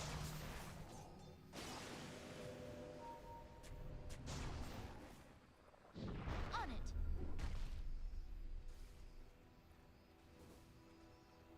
Of course. Ah!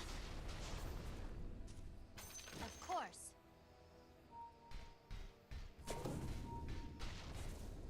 As the arrow flies.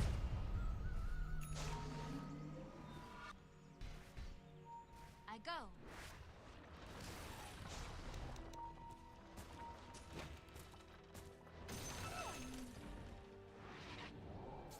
Oh!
time to fulfill my destiny.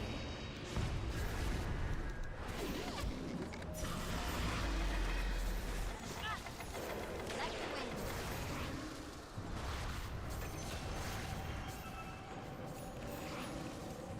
Oh! I gust onward. Ah!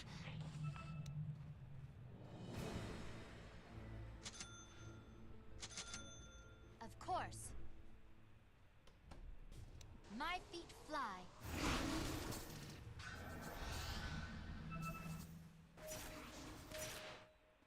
As the arrow flies, I run like the wind.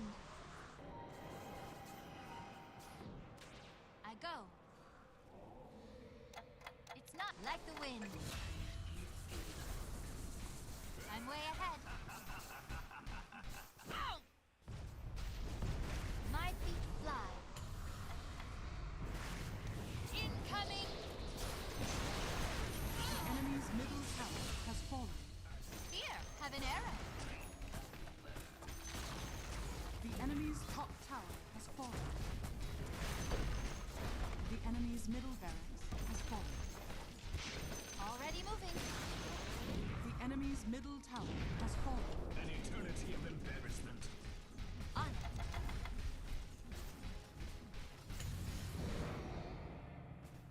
Dire victory.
Your turn to ban.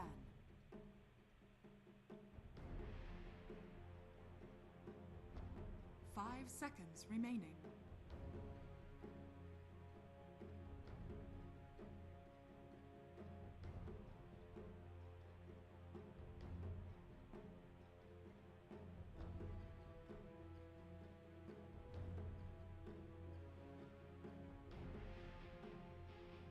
Ten seconds remaining. 5 seconds remaining.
groom.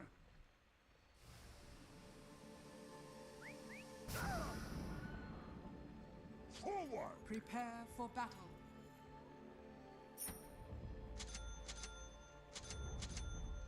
Aye.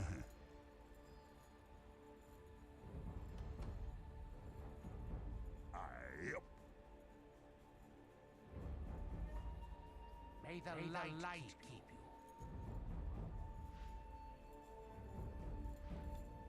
Right.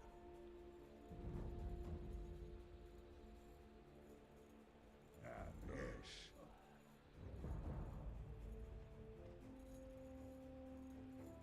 Heading out.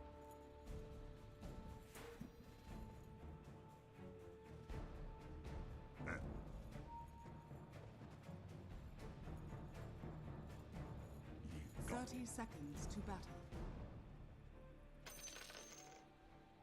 They're all dead!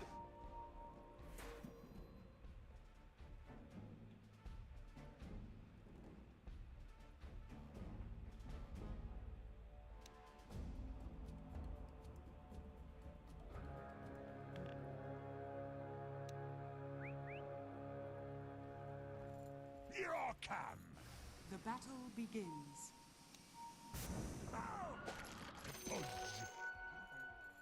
May the light keep you.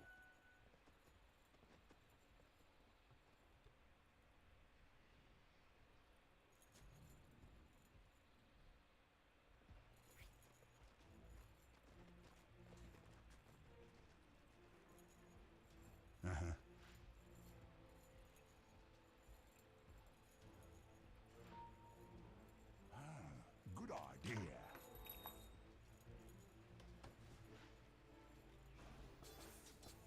Yeah.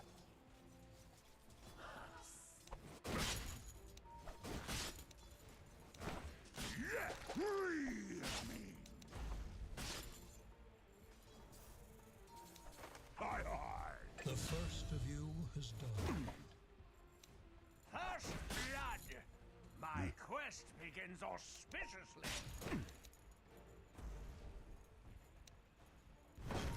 Hooked him. Right to it.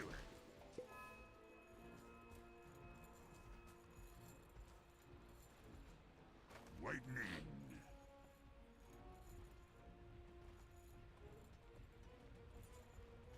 Right.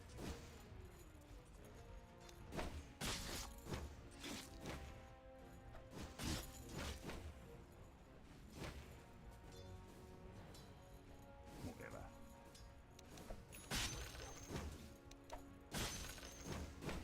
Oh, yes!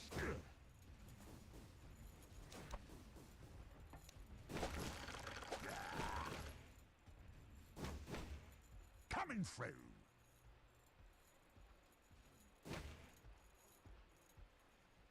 Hi, hi!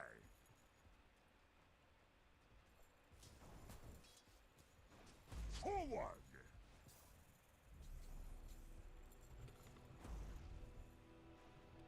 Whatever. Denied. Look who's coming for dinner. Right to it.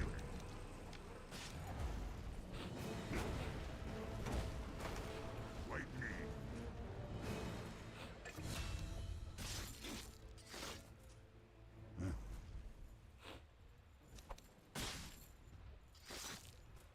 You got it.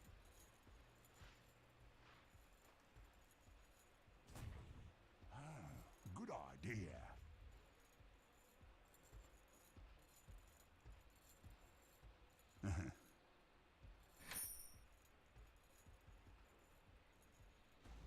Oh, yes!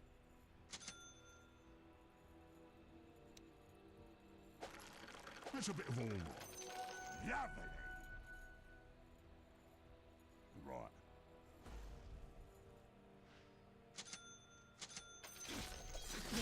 Yep. School.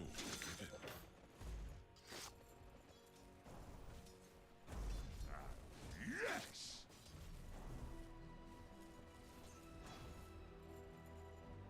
Heading out.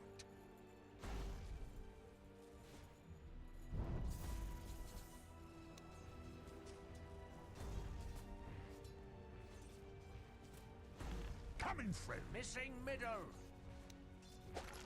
Aye. Missing middle.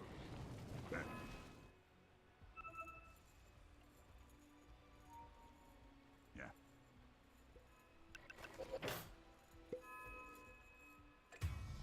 Yes.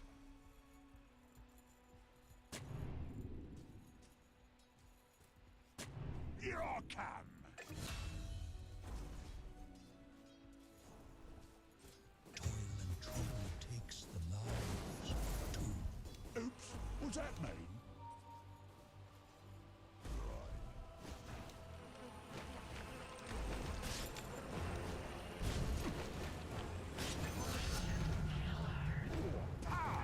Yes.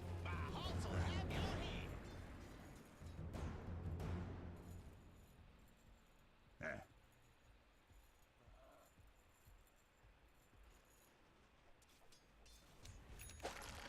Ah! Heading out.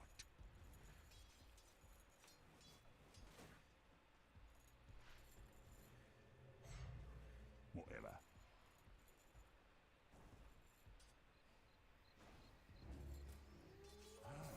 Good idea.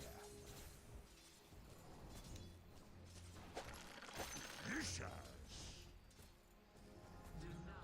Right.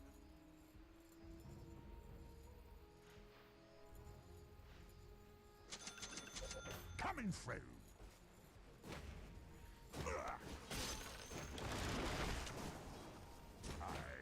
I'm under attack.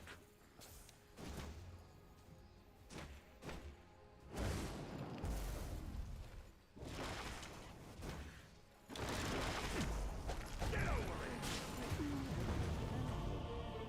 Out limb from limb. Autumn comes too soon.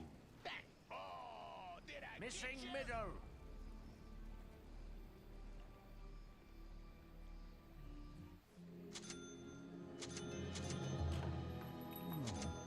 Wet more stones.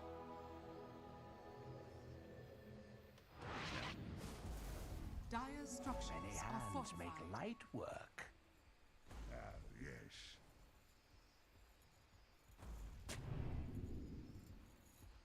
Here I come.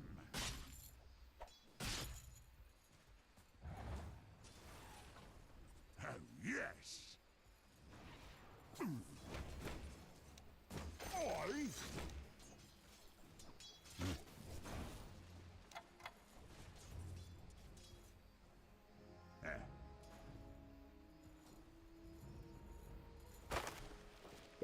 Right to it.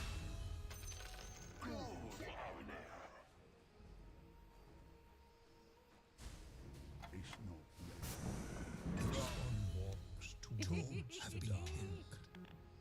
waiting in. Smell it.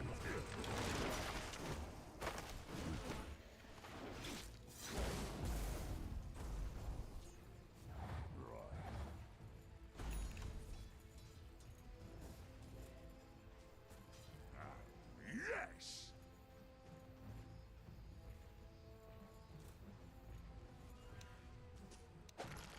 Ah. Forward!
Radiant structures are fortified.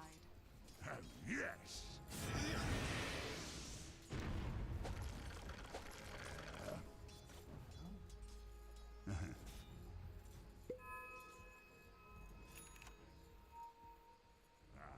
Yes! Lovely! Coming through!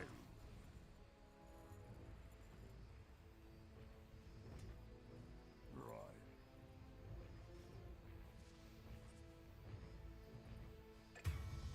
Heading out.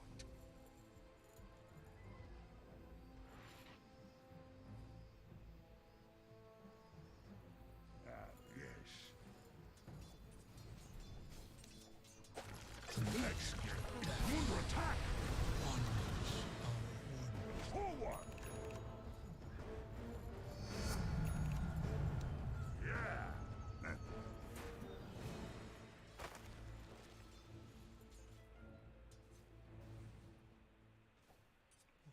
Whatever. Ah, lovely.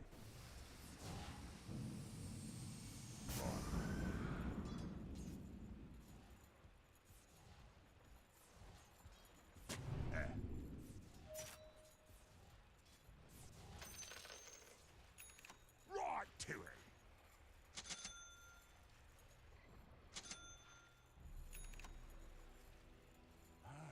Good idea.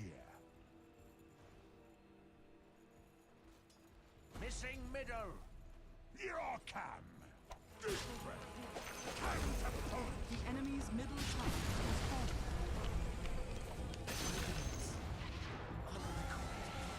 Off flank. Got it.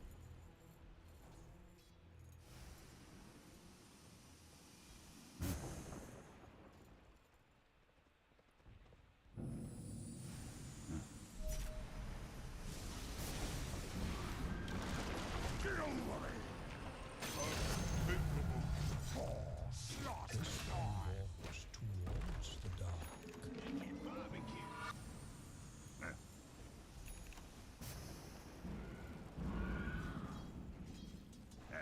May the light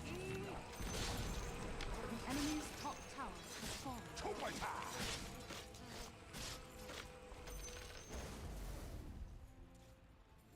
Got it.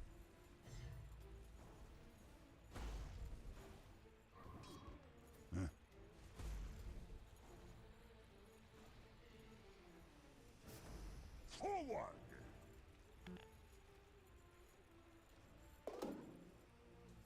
Right.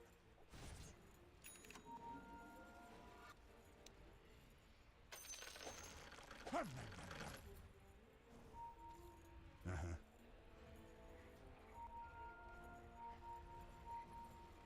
Whatever. It's not ready. More like that.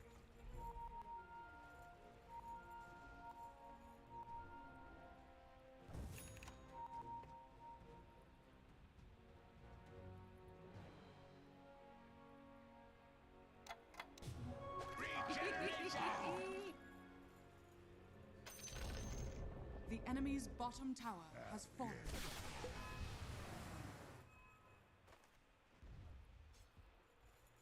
Heading out. Smell.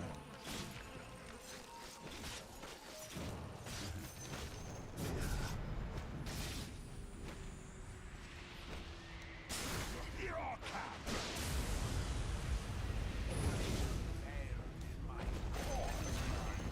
Under attack.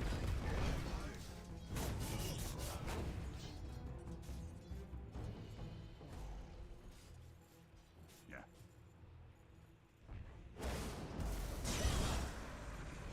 Torn, Yes. May torn the light from blood and bone.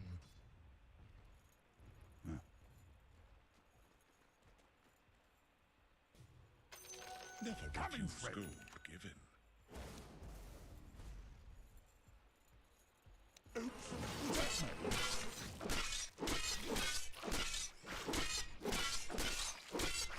Right to it.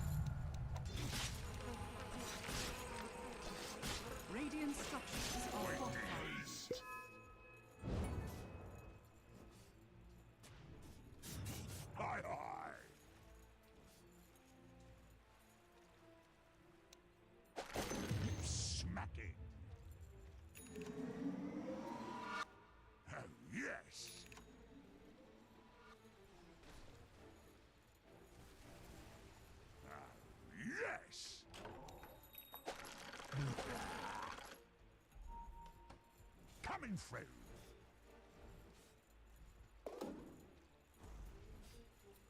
There.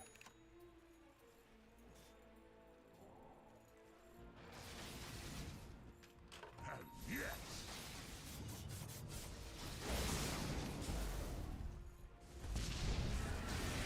Good idea. This place is here. Whatever. Die. The merchant of death wanders. Head now.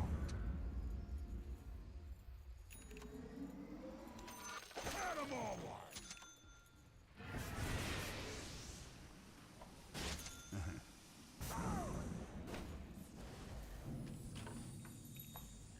Yeah.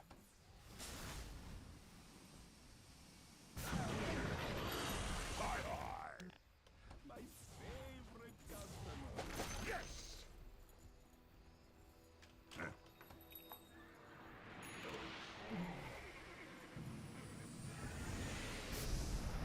Right to it.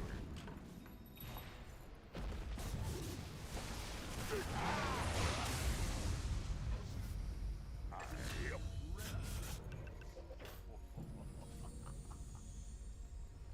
You got it. Your middle tower Forward. is under attack.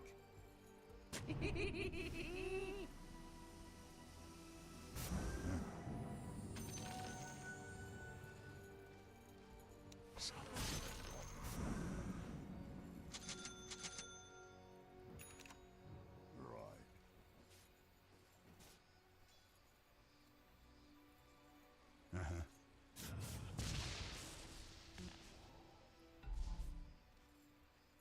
Right.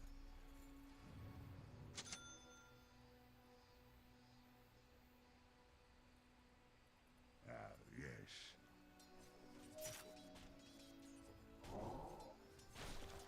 Smell.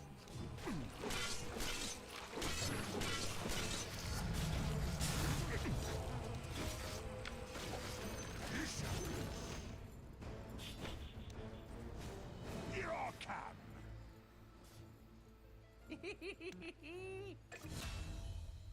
Waiting in.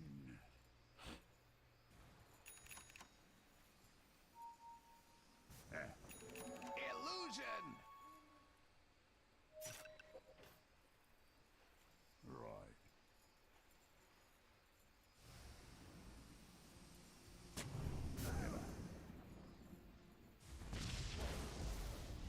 Take a deal.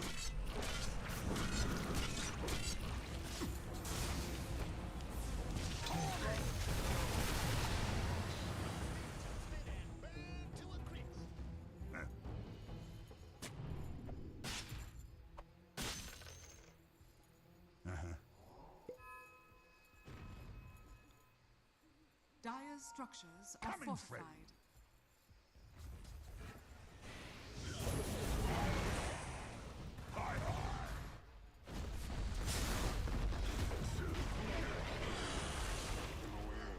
Yes!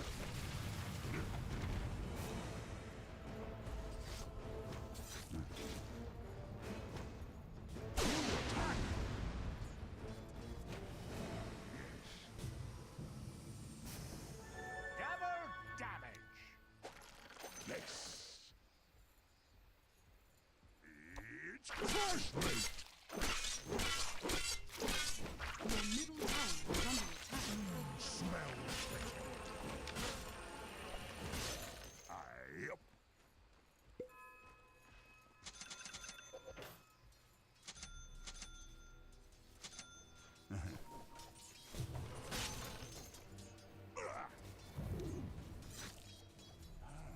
Good idea.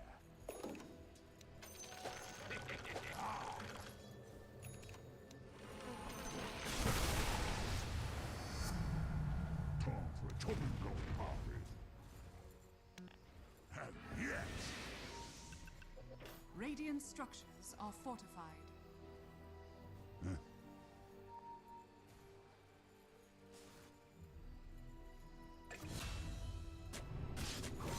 Will it be bad?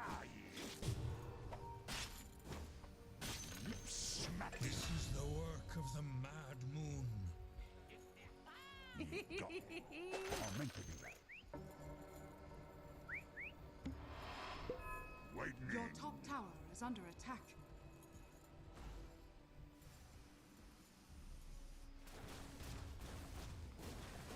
Your top tower is under attack. Here I come. Your top tower is under attack.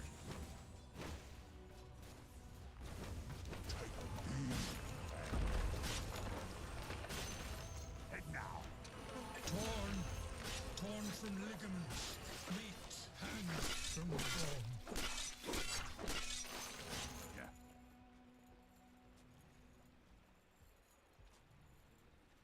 Forward.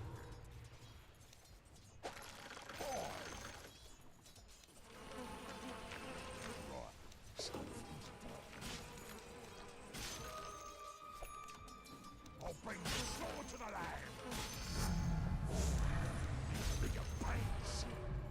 Your bottom tower is under attack.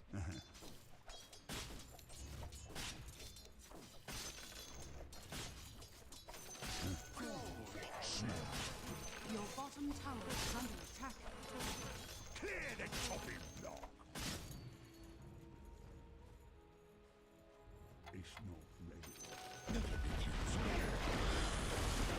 attack. Good idea.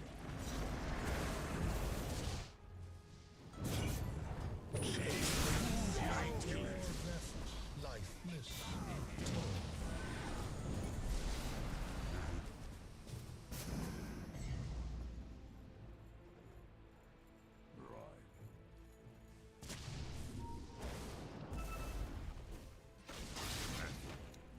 Smell fishy.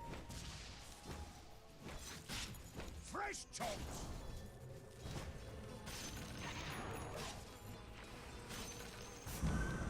Forward.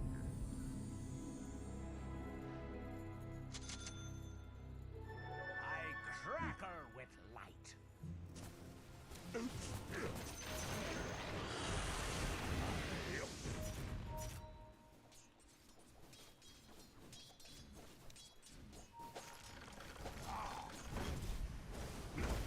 This one walks towards the dark.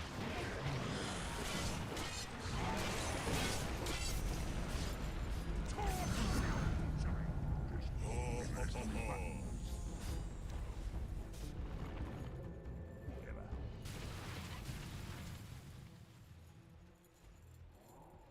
You got it.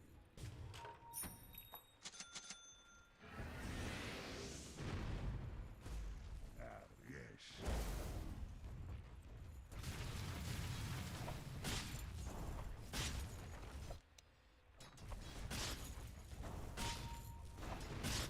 Dire structures are fortified.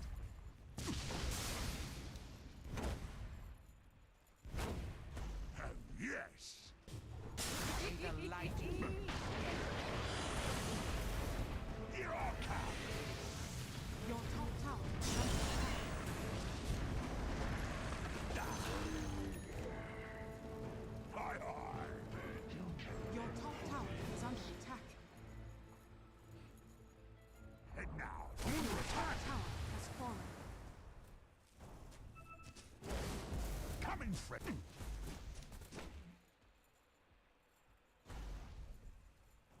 Wait me. Radiant structures are fortified. Yes.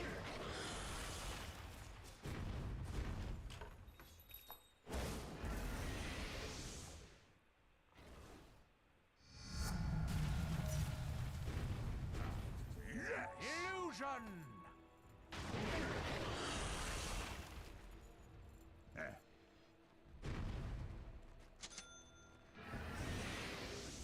Whatever. The enemy's bottom tower has been denied.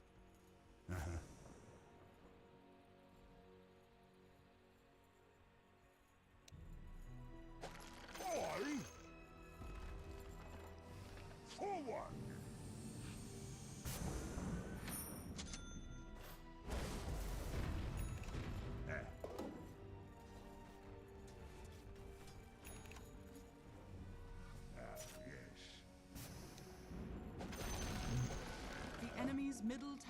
has fallen. Waiting in.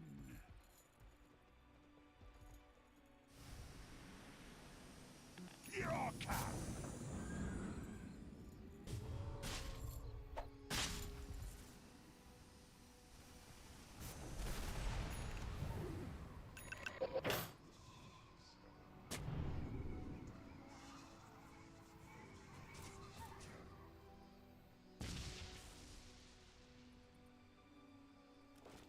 Right to it.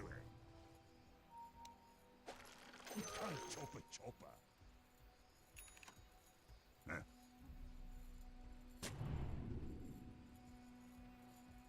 Oh, yes.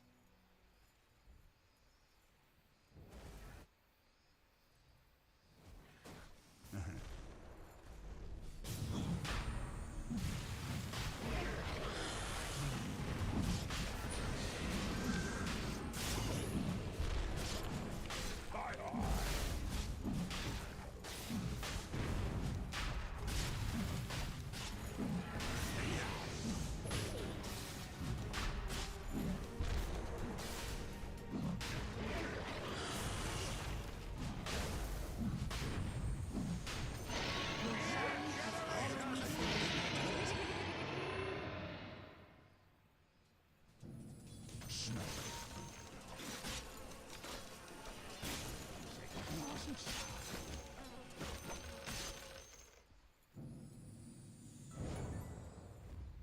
You got it.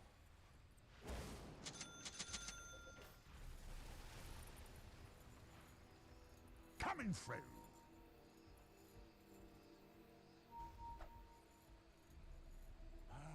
Good idea. Your bottom tower is under attack. Right.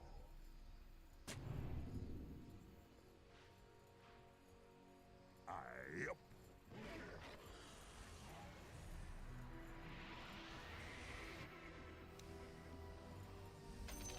The dead.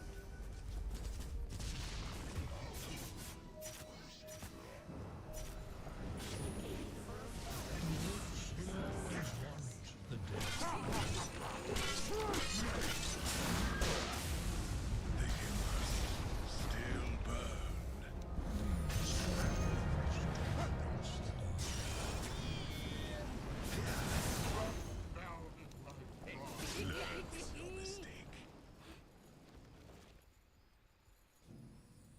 You got it.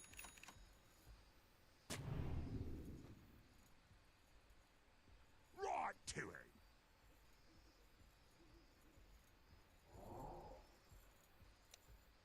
Get over it, boy! Trust me! Coming, friend. A Bruce. How it? Aye, up. Dire's structures are fortified. Good idea.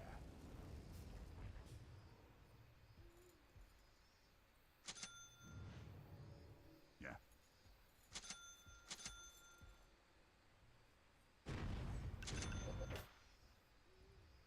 Right.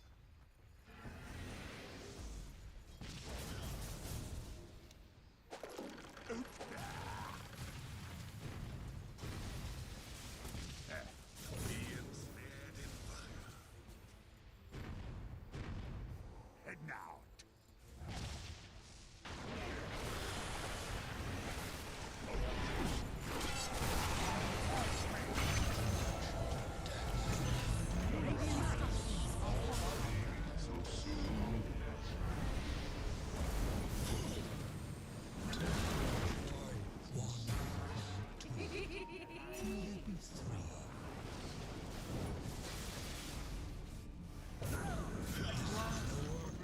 Three kills, as foretold by the mad moon.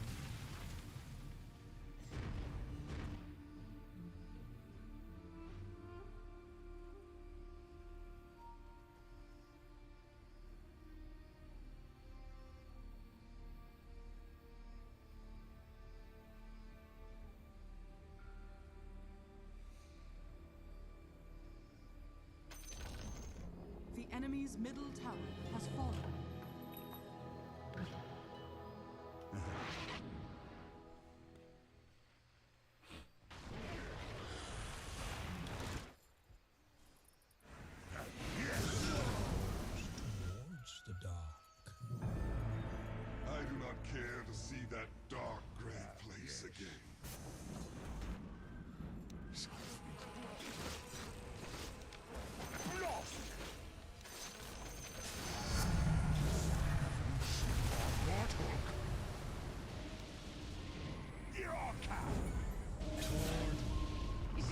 light.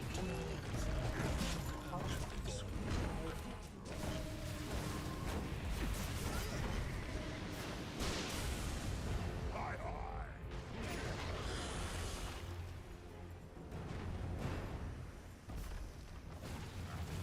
Yes! The enemy's middle barracks has fallen. The enemy's middle barracks has fallen. Lightning!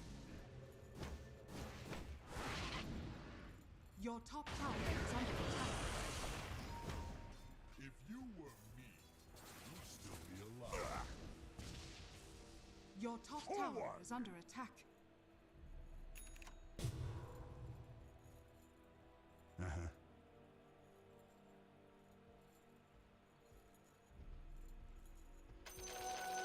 Lovely! Uh-huh.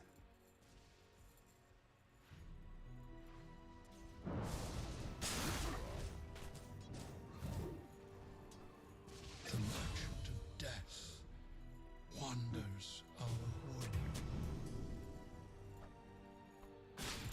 Chop, chop!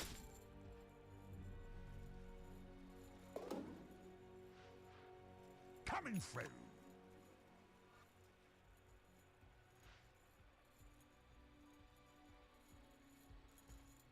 Uh-huh.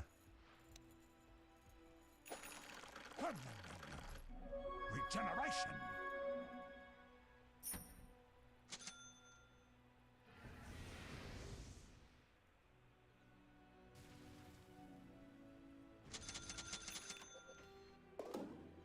Aye, up.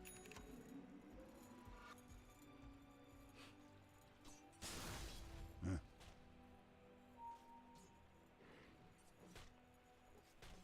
Yeah. Your bottom tower is under attack. Your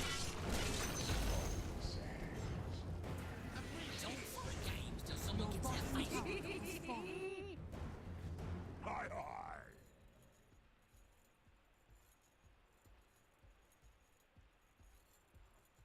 It's not ready. Huh?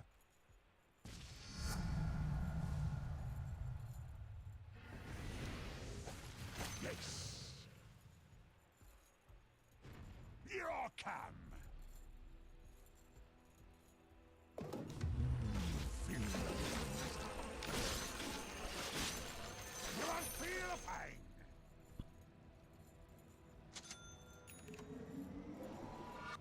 Lightning.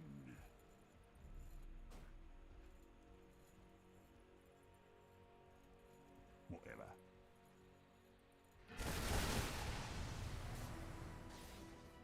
Oh, yes!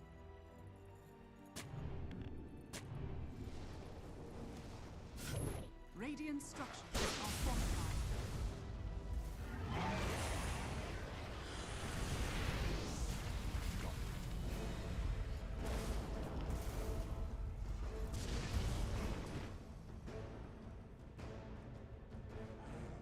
You're here. Dire's structures are fortified. Heading out. This one walks towards the dark. Right to it. Take a forward. Oh, I need a new pair Was of hardly a pants. challenge worthy of the day. There.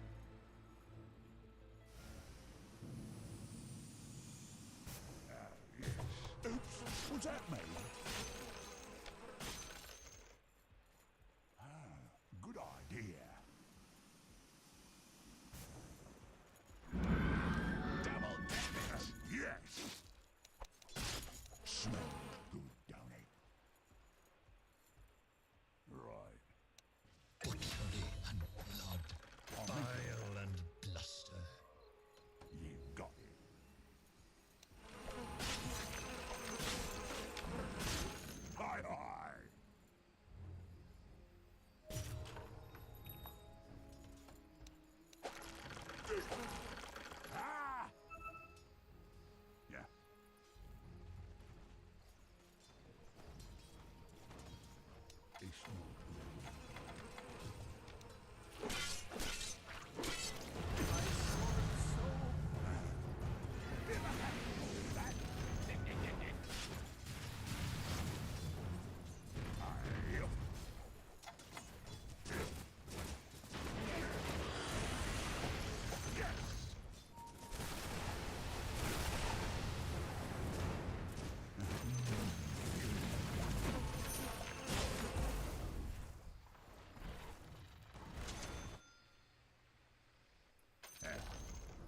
enemy's top tower has fallen.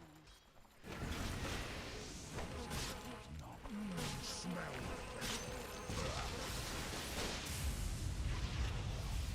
Here I come.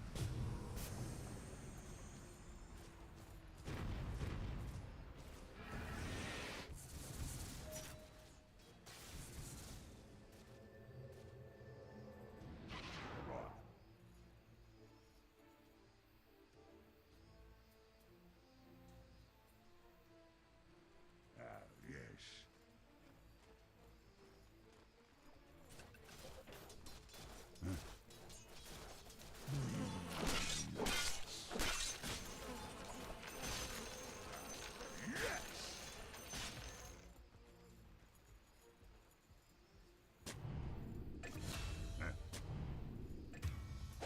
That's a bit of order. Yes. A story written in gods will always want the dead. The merchant of death. More death wanders our This body well. Welcome to the secret shop.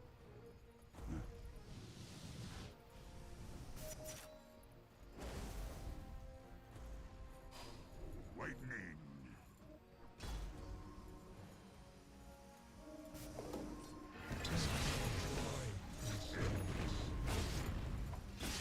Right to it.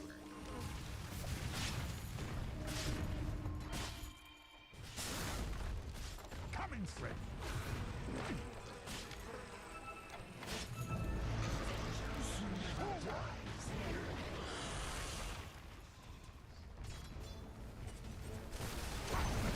The enemy's bottom tower has fallen.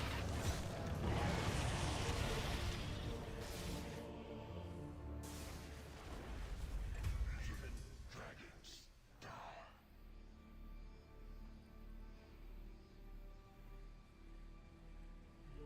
Double damage.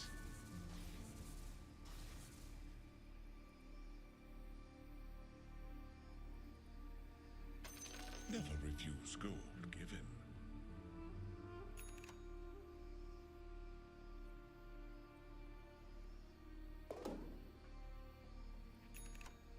Hey, thanks.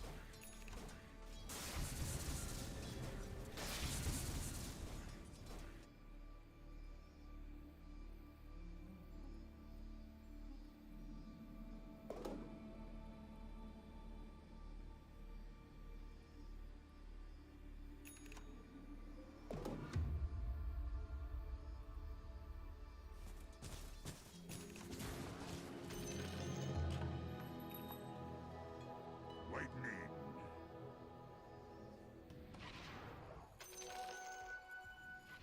Hi, hi.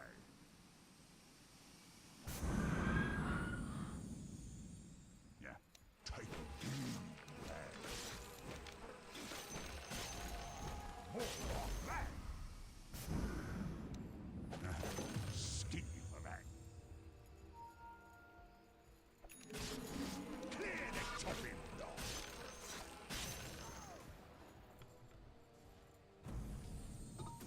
Here I come.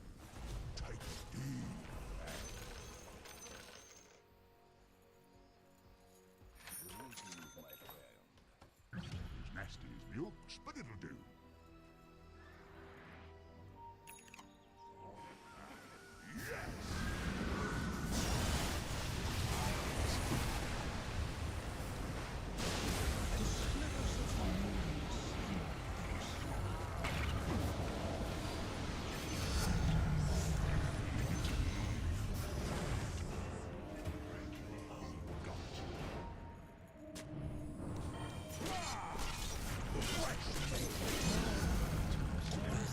Radiant structures are fortified.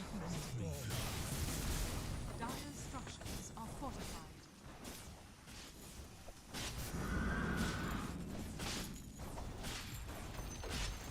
The enemy's bottom barracks has fallen.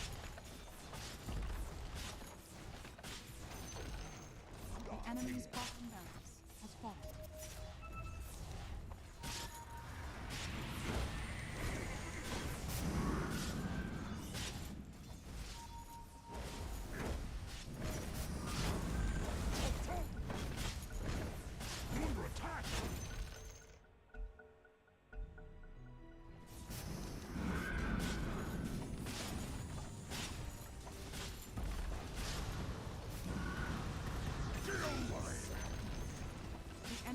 middle tower has fallen.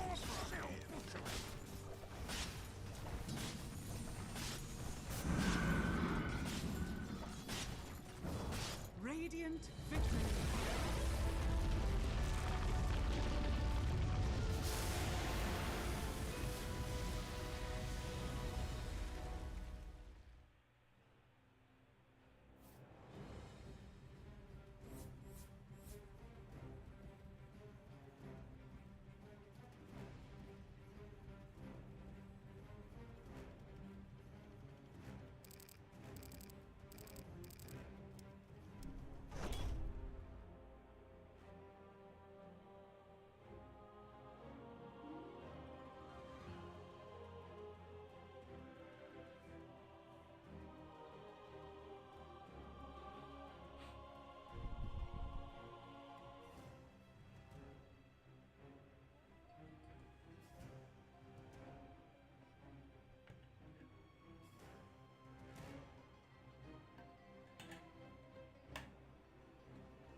It's a normal Tuesday in Kentucky, or at least, that's what it seems at first. The neighbors can't help noticing a strong smell of burnt meat, and a sudden heavy noise tells them where this smell comes from. A group of cows run down the road with their backs on fire as a mysterious spaceship flies away from Earth. The spaceship enters a tunnel of Mars and, seconds later, a whole fleet is leaving the planet and making its way to ours. The next day, Press Secretary Jerry presents pictures of the UFOs to American President Dale, claiming that people will love it if they make an official announcement about them. Uptight General Decker disagrees, saying this should be a national secret and they should get ready to defend the planet, but General Casey thinks Decker's jumping to conclusions because they don't even know if these aliens are hostile. Scientific advisor Professor Kessler points that these must be intelligent, peaceful beings, because by definition, an advanced civilization isn't barbaric. Dale decides to ignore Decker's worries and go ahead with the official announcement on TV. The rest of the world doesn't even suspect what's coming and they're living their everyday lives as usual. First Lady Marcia insists on redecorating the White House, ignoring her daughter Taffy's disapproval. In Las Vegas, ex-boxer Byron is working at a casino when he receives a call from his ex-wife Louise, who is worried because their 2 sons haven't been home in 2 nights. Byron tells her to take it easy because that's just how teenagers are at that age, and he promises to visit soon. Casino operator Land argues with his hippie wife Barbara, a recovering alcoholic that is tired of sitting around the casino and watching others drink while her husband works. Instead of paying some attention to her, Land gets her off his back by giving her money so she can go gambling. In New York, talk show host Natalie calls her boyfriend news reporter Jason to show off the fact the president will cut in her show for the official announcement. Jason doesn't understand how this is possible since Natalie's show is far from serious, But soon her words prove to be true when Dale appears on TV to announce the incoming arrival of Martians. Everyone in the country is watching, including young Richie while he works at the donut store, and Barbara while she meditates, thinking the visit of aliens is a sign. The people at the casino, like Byron and his co-worker Cindy, are watching too. In fact, everyone stops what they're doing to do so except for a rude gambler that wants to keep on playing. The next day, every newspaper publishes pictures of the spaceships. Jason gets jealous because Natalie will be having Kessler at her show, which doesn't make sense either. She's also the only person their dog will listen to. In Kansas, Richie returns home to learn his brother Billy is joining the military, which makes their parents very proud. Grandmother Florence, however, isn't in a good mental state and never understands what's going on. In Washington, Louise is going through her usual route as a bus driver but stops when she sees her sons Cedric and Neville at the arcade. The boys are very good at the game they've chosen, which involves shooting aliens, but Louise doesn't let them finish their match. She just grabs them by their jackets and scolds them for cutting class as she drags them into the bus, where she receives applause from the passengers. In the same neighborhood, Jerry uses the work limo to pick up street workers. Later, Kessler appears in Natalie's show explaining that our probes didn't find out about the aliens before because they live under the surface of Mars. He also says he's always liked Natalie's work and flirts a lot with her, which explains why the government chose her show instead of a serious venue. It makes Jason even more jealous as well. Suddenly, TV signals all over the world are interrupted when the Martian leader appears on the screen, speaking a language humans can't understand and making a circular gesture with his hand. The White House holds an emergency meeting where Kessler explains his theories on Martian anatomy and insists they should be peaceful because they're smart. Another doctor presents his translation machine, but when he runs the Martian's transmission through it, only gibberish comes out. A few hours later, Jerry and Dale talk to the press, promising a diplomatic meeting with the aliens is in the works. Meanwhile, Billy's family and girlfriend see him out when he's leaving for the army base, and afterward, Richie drives Florence back to her nursing home. There, Florence spends most of her time listening to country music by Slim Whitman. In Las Vegas, Byron is going for his daily run when he's interrupted by Land, who needs Byron to beat up a guy for him that owes him money. Byron turns the job down, explaining he's trying to live an honest life now so he can get back together with his wife. In the evening, the Martians set some coordinates to let the government know they'll be landing in the Nevada desert. Decker wants the military to be present, and Dale agrees, but he gives the job to Casey, asking him to keep things quiet and double-check the list of guests so only key media attends. The next day, the entire army, including Billy, gets ready to receive the Martians at the special event. Both Jason and Natalie are transmitting for their shows, while Barbara puts up her meditating setup on a nearby hill. The entire world watches the aliens land on the red carpet they've prepared for them, although neither Natalie's nor Dale's dogs like the Martians and bark aggressively at them. Casey tries to shake the Martian ambassador's hand, but the alien doesn't understand the gesture, so Casey makes a circle on his hand instead, which is well received. The translating machine is supposed to be working well now, and Casey uses it to give the aliens a warm welcome. In return, the Martian ambassador says they've come in peace. Everyone in the audience begins celebrating and a hippie releases a dove, but it seems the aliens don't like this because they suddenly take out their ray guns and kill the bird. After killing Casey too, they begin attacking every person around them. The military fights back and Billy tries to do his part, but he gets killed as well. As the rest of the world watches the tragedy on TV, Jason looks for Natalie, and right when the couple gets to reunite, the aliens kill Jason and kidnap Natalie together with her dog. Not a single person is left alive at the location of the event, only Barbara got to save herself because she was far away.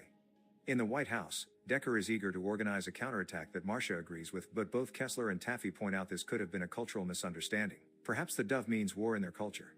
Considering they said they come in peace, Dale decides to try to communicate with the aliens first instead of rushing into war. Later in the evening, Dale sends a message using the translator together with a satellite, apologizing for any confusion and promising humanity means no harm.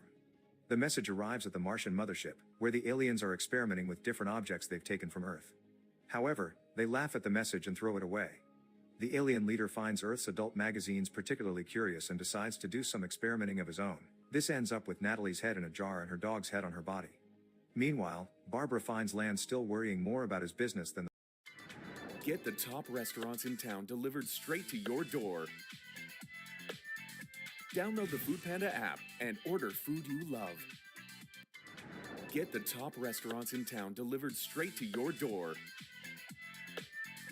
Download the Foodpanda app and order food you love. Get up to 90% off on branded flash sale deals. Abangan ang Lazmall branded flash sale deals on the Flash Sale Festival page. Add to cart your favorite brands with new flash sale deals daily. Enjoy everything with money back guarantee. Add to cart na! planet's current problem, which drives her to drink again. one of the few aliens that were killed by the military is now being inspected by Kessler, who discovers the Martian's body is full of a disgusting green goo. Byron calls his family to check on them and learns his sons will be going on a tour of the White House with their school. Sometime later, the Martians send a message back to Earth, issuing a formal apology and asking permission to speak to Congress, which Dale accepts. The next day, the aliens land in Washington for the meeting, but the Secret Service doesn't allow Dale to attend as well. The Martian ambassador says a few words for Congress, but they don't get to translate them before the aliens attack again, killing every politician in the room and kidnapping Kessler. Dale has another meeting with his military leaders and apologizes to Decker for not having listened to him sooner, but still refuses to use nukes. They agree life should go as normal while they take care of this problem, and Dale appears on TV to promise his people that the government is still protecting them. While Barbara begins packing to run away and the aliens laugh at the president's naive message, Kessler wakes up in the mothership to find himself as a mere head. Natalie, whose head is now on her dog's body, comes to comfort him, and the two of them admit they like each other. In the evening, Jerry sees a mysterious gum-chewing woman taking a walk around the White House. Trying too hard to impress her, he invites her to come into the White House with him, which she accepts with just a nod. In fact, silence is all the woman does as Jerry guides her to a hidden room, but she does raise her hand a lot. This is because she's a Martian in disguise and uses her ring to record everything for the mothership. Once they reach the room, Jerry kisses the woman, but he's bothered by the gum. He puts his finger inside her mouth to take the gum out, causing the alien to bite his finger off as the mask finally breaks. Then, the Martian kills Jerry, takes out a new piece of gum to munch on, and rushes out of the room to find the president. The assassination attempt doesn't go well though. Dale's dog barks at the stranger's presence and wakes its masters up. The dog ends up dying as the alien ignores the things Marcia throws and grabs Dale to hold him at gunpoint, but soon security comes in and kills the Martian without having to hurt the president. When the alien body is inspected later by scientists, they discover the piece of gum is actually highly concentrated nitrogen that the disguised alien was using to breathe in our atmosphere. The Martian leader is furious about this failure and gives an order to finally invade Earth properly. Kessler and Natalie continue to comfort each other with words while the Martians suit up and grab all kinds of weapons, from ray guns to robots, that they take with them to Earth for a full global attack. After destroying the Washington Monument, they go after the White House, where schools are still taking kids on tour and the president plus his family are being taken to safety. The aliens break in and begin shooting every person they see, no matter if they're adults or children. They also break a chandelier that falls on top of Marcia's head, killing her. Security manages to kill various aliens in return, which allows Cedric and Neville, who have come here with their school, to steal a pair of ray guns and use their video game experience to kill a bunch of Martians as well, giving Dale and Taffy the chance to escape. Dozens of spaceships surround the planet and attack every city and town they can find. Land is still trying to make business and ignores his clients' warnings when they see the aliens arrive, which gets everyone killed when the building they're in is shot down. Cedric and Neville return home and defend their mother while she calls Byron, but the call is cut short when the aliens destroy all the wires on the street. In Nevada, Barbara is trying to escape in her husband's private plane to the Tahoe Caves where she can't be found by the Martians, but she needs someone that knows how to pilot now that Land is dead. The show of renowned singer Tom Jones is also interrupted by the aliens, who sneak in by taking the place of the backup singers before they begin killing everyone in the casino. Tom runs away and bumps into Byron, who knocks out a Martian and gathers some ray guns so they can defend themselves. Now Byron, Tom, Barbara, Cindy, and the rude gambler form a party to try to escape in Land's plane as Las Vegas catches fire under the alien attack.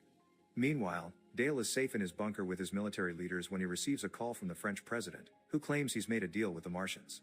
Dale tries to warn him it's a trap, but it's too late. The aliens immediately begin destroying the French government as well. Feeling hopeless, Dale finally gives in and gives Decker permission to use nuclear bombs, but it's pointless. The Martians use a special gadget that absorbs the explosion and then takes it to the leader, who proceeds to swallow it with a laugh. Richie gets into an argument with his parents, who want him to stay behind and defend their home, but Richie prefers to leave and rescue Florence. This turns out to be the perfect timing, because as soon as he gets in his truck, an alien arrives piloting a giant robot and destroys every trailer in the area before going after Richie. Fortunately, the boy gets an idea and drives under a bunch of electrical wires, getting the robot to bump into them and get electrocuted. Outside the casino, the rude gambler disapproves of Byron being the leader and goes his own way, which causes him to bump into an alien. Trying to negotiate is pointless and the Martian kills him anyway, only for a second later to get killed by Barbara in revenge. Back to Richie, he arrives at the nursing home, which is already under attack, and rushes to Florence's room. A group of Martians is about to kill her, but when Richie comes in, Florence turns around and accidentally disconnects her headphones from the record player. This causes the song to be played through the speakers, and the aliens' heads start exploding, revealing their only weakness, Slim Whitman's Indian love call song. The Martian leader together with two alien soldiers breaks into the president's bunker and kills Decker by shrinking him and stepping on him. The rest of the security guards are killed with ray guns, and Dale decides to buy some time by giving a heartfelt speech about different cultures coming together to work as one. This makes the Martian leader cry, but as he comes closer to shake Dale's hand, it's revealed the fingers are just another gadget that kills the president as well. Meanwhile, the casino party finally reaches the plane, but there's a group of aliens together with the ambassador waiting outside the hangar. To buy his friends some time, Byron goes to the Martians and challenges them to a boxing match. He manages to knock out the ambassador, but then all the other aliens jump on him as revenge. Barbara and Cindy can only watch with sadness how Byron is beaten up by the green crowd as Tom flies them away. In Washington, Louise continues to protect her sons when a bad feeling takes over her. Richie and Florence are driving around town with Indian Love Call playing at full volume to kill every alien in the area. Eventually, they make it to the radio station, and they begin transmitting the song for the whole country to hear.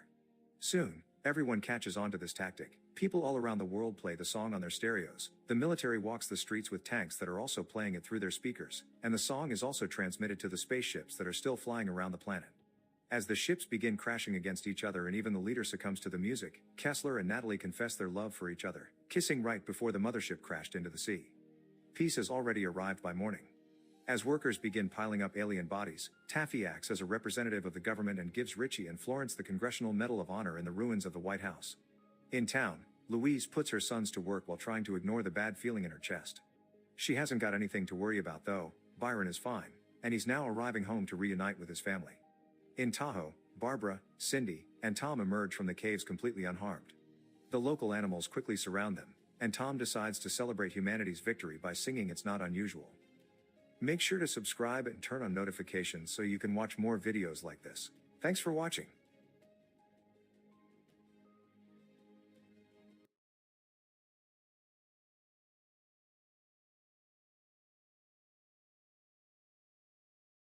Double layer of milky and cocoa creams, combined with the explosive taste of 2 crunchy wafer bites.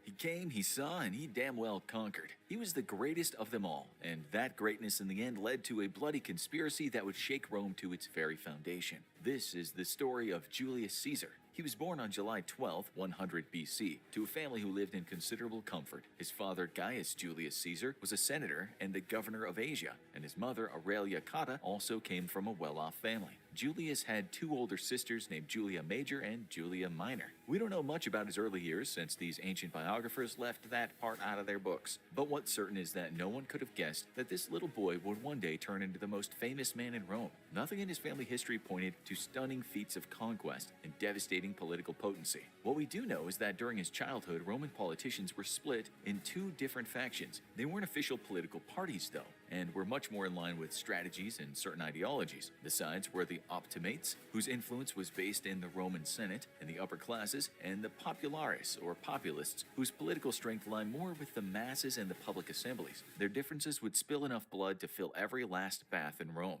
One of the biggest influences on the young Julius was his uncle, Gaius Marius, a brilliant general who had startling victories in wars against the so-called savages in Europe and as far away as North Africa. Caesar's close relationship with his uncle further cemented when, at the age of just 16, his father died, apparently while putting on a pair of running shoes. This was a hell of a violent time in Rome, something that shaped Caesar forever. He watched on as his uncle Marius fought in the Social War, and he beheld him fighting against his arch-rival, Lucius Cornelius Sulla.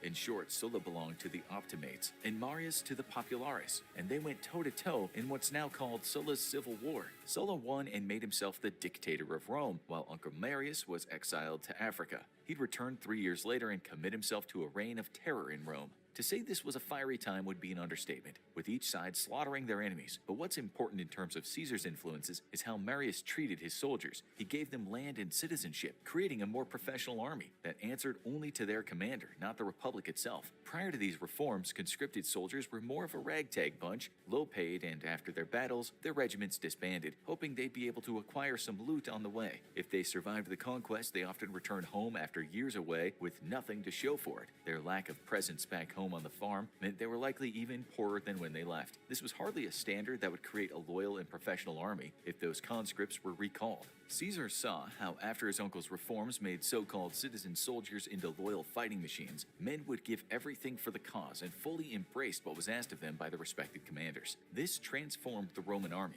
It was these skilled fighters whose lives were now steeped in career combat that gave Rome the outstanding military successes it became renowned for. This is a complicated tale, but the short version is that Marius died and Sulla was the top dog in town again. By this time, the young Caesar was already married to Cornelia, daughter of the influential and sometimes tyrannical consul Lucius Cornelius Cinna. Cinna had been aligned with Marius until he was murdered by his own soldiers over what historians said was not politically motivated but rather over some heated disagreement. So where did this leave Caesar, nephew of Marius and husband of another enemy? We should say it was these two men who had initiated bloody purges against Sulla when he was fighting outside of Rome. They might have now been both dead, but Sulla wasn't about to forget their connection to Caesar. It was a precarious time for the young man. Sulla butchered many of his enemies in Rome, a legal kind of killing called proscription. It was invented by Sulla, who said enemies of the state were fair game for execution. As you'll see, this became popular again under another brutal period many years later. Anyway, you could say that Caesar was lucky to have not ended up on that same heap of dead bodies. Every day, Sulla posted more names of people on the wall who he said should have their land confiscated or be executed, and Caesar's name never joined the list. Sulla put bounties on men's heads, and once those heads had been chopped off, he used them for decoration.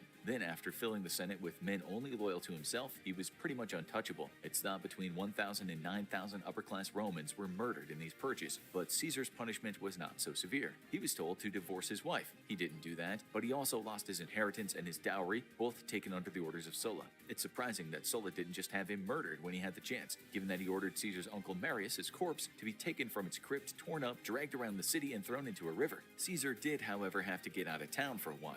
Understanding the gravity of the situation, he did the sensible thing and joined the army. He fought in 2 campaigns and won himself the Civic Crown, the second highest military decoration in the Republic. It was during these campaigns that he needed the fleet belonging to King Nicomedes of Bithynia, although it seems he spent quite a long time with the king, which led to rumors that the two had been in a sexual relationship. Was this true? We can't say, but Caesar did become known as not just the bald adulterer, but also in some circles the Queen of Bithynia. As some historians have pointed out, when Caesar came, saw, and conquered, sometimes it was in a sexual sense, as we'll show you further on in the show.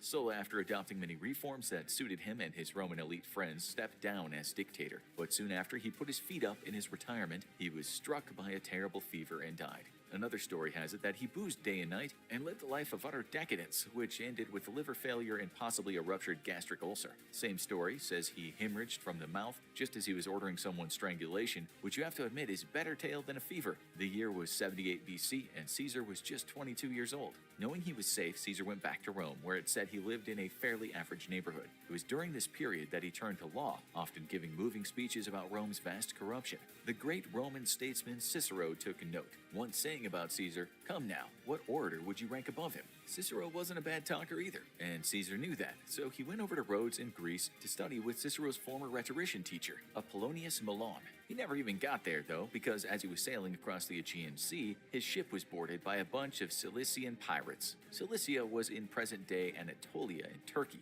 It would turn out that this was some really bad luck for the pirates. Although, how could they know that some smooth-talking 25-year-old would turn into quite the formidable foe? As you know, Caesar had already made a bit of a name for himself, but he was far from being famous in Rome. Still, when the pirates told him about the ransom they were asking for him, he told them that they should double the price, even though it was Caesar that would be footing the bill. He was apparently not set back at all by the kidnapping, telling the pirates that their day would come. Caesar sent some of his entourage out to get the ransom money while he was held captive by the pirates, who spent all day mocking him. They soon changed their tune, though, with historians saying the pirates suddenly started being ordered around by Caesar. He gave them speeches and read poems, and they listened intently, or at least that's how the legend goes. It's unlikely that the historians would have said Caesar was scared senseless and sat in a puddle of his own pee all day. The history books say he played games with the pirates and always spoke to them as if they were his own subordinates. When they annoyed him, he told them he'd have them all crucified. They apparently thought it was a joke. It wasn't. You don't joke about crucifixion in Rome, that's for sure. It took 38 days to get the ransom money, and when it was handed over, the pirates did as they said they would, and they released the cheeky young man who they all agreed was fun but had a bit of a chip on his shoulder. He certainly did. Caesar somehow managed to raise an entire fleet, not in Rome, but in the ancient Greek city of Miletus. It was some fleet, given he really didn't know anyone there and had no political status. With the ships ready, Caesar said, "All right, boys, that way." Didn't take long to find the pirates, who quite stupidly had stayed on the same island. Caesar had them all put on board and transported to the Greek city of Pergamon, where they were quickly put in chains and Round 2, Daddy versus luncheon meat. Ready, fight! Iprito ang patatas, isunod ang luncheon meat, and pour the UFC Tamisanghang Banana Ketchup. From sizzling delata to sweet and spicy luncheon meat, winners on Knockout na Sarap, UFC! sent to prison. Still feeling some loss of face from the ordeal, Caesar wanted them all executed, but Marcus Junctus, the governor of Asia, refused to do so and said the pirates were to be slaves. Why waste a bunch of healthy men by executing them, he said. Caesar didn't see it that way, and he later secretly returned to the pirates and had them all crucified, just as he promised. He at least showed some mercy and cut their throats first. Again, remember, we're talking about legends. Mercy's often right up there with bravery as an attribute of a great ruler. Still, you can't deny that Caesar was special. Otherwise, on his return to Rome, he wouldn't have been given the title of a member of the military tribune, which was then a foot in the door of becoming involved in serious Roman politics. One of Rome's most formidable enemies was Mithridates VI Eupator, the king of Pontus, an exemplary conqueror himself. Pontus, by the way, is in present-day northern Anatolia. The great Mithridates was now in another war with Rome. It's here where the ambitious Caesar saw his chance to prove his greatness. He raised his own army and set off to repel Mithridates. The smooth-talking Caesar was later elected as a quaestor, which was kind of a public official. He might have been made up by this, but probably a bit downcast too, as at that point his wife died. Still, it seems he had some other things on his mind, because as the story goes, it was around this time that he saw a statue of Alexander the Great and realized he'd done very little in his life for his own age. Alexander had conquered half the world in his 20s. Caesar was embarrassed by his own shortcomings. He did, however, succeed in quite a few ventures. After borrowing a ton of money, he helped to build public works and roads, including paying for a costly reconstruction of the Appian Way, where thousands of slaves had earlier been crucified. They'd fought for the slave Spartacus in his now famous revolt. They lost, but not after they'd given the Romans hell. But Caesar still wanted more. Much more, and so he ran for the position of Pontifex Maximus, which was pretty much the most sought-after position in ancient Rome. Let's just say that he and the other two men in the running did their fair share of bribing, but Caesar came out victorious despite accumulating massive debts during his campaign. Caesar was now powerful, but hardly the world changer he was about to become. It was after this that a man named Lucius Sergius Catilina, a soldier and a senator, conspired with others to take over the Republic by dealing with all the aristocrats in the Senate. This plan was thwarted, but the question is, was Caesar one of the co-conspirators? Some thought he was, perhaps more so because he argued against the death penalty during the proceedings. Then at some point during the debate, someone handed Caesar a note. A man that would become an enemy of Caesar, Marcus Porcius Cato, saw that and demanded to see the note. Turns out it was nothing more than a love letter, but Caesar now had a good idea of who was against him. The conspirators were eventually executed, but only by the skin of his teeth was Caesar granted his innocence after another trial. It seems he was never far away from scandal those days. One of them involved the populist and rabble-rouser named Publius Clodius. One evening, this guy sneaked into Caesar's house during a ceremony only for women to seduce Caesar's now wife. Claudius, even though dressed up as a woman, was found out. The only major outcome was Caesar asking for a divorce. You get the picture by now. Caesar's life was anything but a quiet one. He was given the governorship of Hispania, and there he led some successful military campaigns against two tribal groups. For that he was called the Imperator by his men, meaning their commander. Caesar's soldiers had great respect for him, which is an important matter as we go on. The problem was all the debt that he racked up, and so he turned to who was known as the richest man in Rome. That man was Marcus Licinius Crassus, one of the key figures in this story. Crassus was a general and a statesman who took advantage of the real estate market and was later praised for his victory in Spartacus's slave revolt. This was a good friend to have, and that friendship would greatly influence history. With his debts paid by Crassus and a fair bit of loot from his conquests, Caesar returned to Rome and some amount of applause. He was officially designated as Imperator, and his victories were publicly celebrated, something called a Roman triumph. A triumph was about as good as it gets, but to accept it, he would have to have stayed a soldier. So he couldn't do that, because he also wanted to be a consul, the highest elected position in Rome.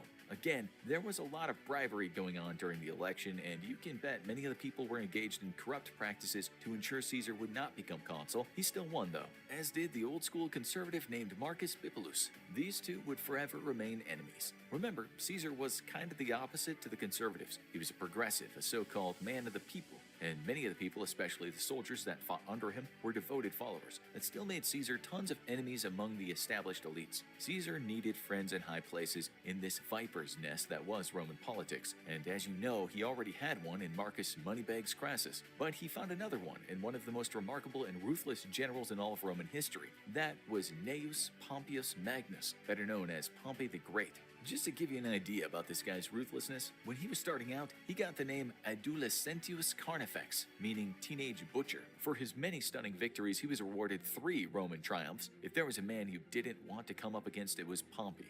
And one day, Caesar would have to do just that. It became one of the biggest beefs in ancient history. But for now, Caesar managed to persuade Pompey to take his side. Pompey even agreed to ally with Crassus, even though the two had never really gotten along. They'd both been lieutenants of Sulla back in the day, but since then had fallen out for various reasons. Still, Caesar convinced both guys they needed each other, and a secret pact was made. They made a mighty trio, or as it became known, the first triumvirate. Just you wait until you hear about the second triumvirate. To make matters even better, Pompey married Caesar's only child, Julia. Caesar also got hitched again, but it seems tying the knot didn't really mean much to him. It wouldn't be long until he'd have one of the most infamous affairs in human history. What's important, though, is that his wife was the daughter of another very powerful man, which was never a bad thing in ancient Rome. If Caesar wanted support from the public, he certainly ticked the right boxes. With help from his secret allies, Pompey and Crassus, he passed a law to redistribute public land to the poor. It was only then that the people realized those 3 guys were working together, which, as you can imagine, was a huge threat to other powerful men in Rome. Cut a long story short, these 3 guys were killing it, and Caesar himself now had 4 legions under his control. He was ready for some conquest, and by God, was he about to shake up half of Europe. No one had ever done anything near to what Caesar was about to do, not in Rome anyway. Caesar was about to become an equal to Alexander the Great. No longer would he have to sit in the shadow of that statue. He still had some debts, and he knew Gaul was where the money was at. This was an area covering modern-day France, Germany, Switzerland, and the Netherlands, Belgium, Luxembourg, and northern Italy. It was also home to a lot of tribes, some of which Caesar intended to conquer, and some he'd make alliances with. There's no walk in the park defeating them, especially the Germanic tribes, but Caesar's men had better weapons and were more advanced when it came to strategic warfare. Man for man, horse for horse, the Gallic tribes were just as good, if not better, but Caesar had the brains. The Romans also had solidarity and leadership, and the Germanic tribes had always fought between themselves. Had they united, it would have been a different story. But ain't that always the case? After subjugating more tribes and enforcing Roman rule, Caesar made plans to enter Britain, something no Roman had done before. The first incursion didn't go so well, since he didn't know the land, and in no time after causing a fair bit of damage, he returned to the relative safety of Gaul. King Vercingetorix of the Averni tribe did succeed in doing some uniting, and did beat Caesar's army at the Battle of Gergovia, but in the end, the Romans were victorious. This had been some undertaking, with ancient historians later writing that Caesar had fought against 3 million men from various tribes, of which a third were killed and a third were enslaved. The claim, while disputed these days, was that Caesar and his men took 800 cities and a total of 300 different tribes. Disputed or not, it was still some victory. Caesar would never conquer Britain in his lifetime, but the Romans would rule there later, although with a giant wall to keep those from the far north out.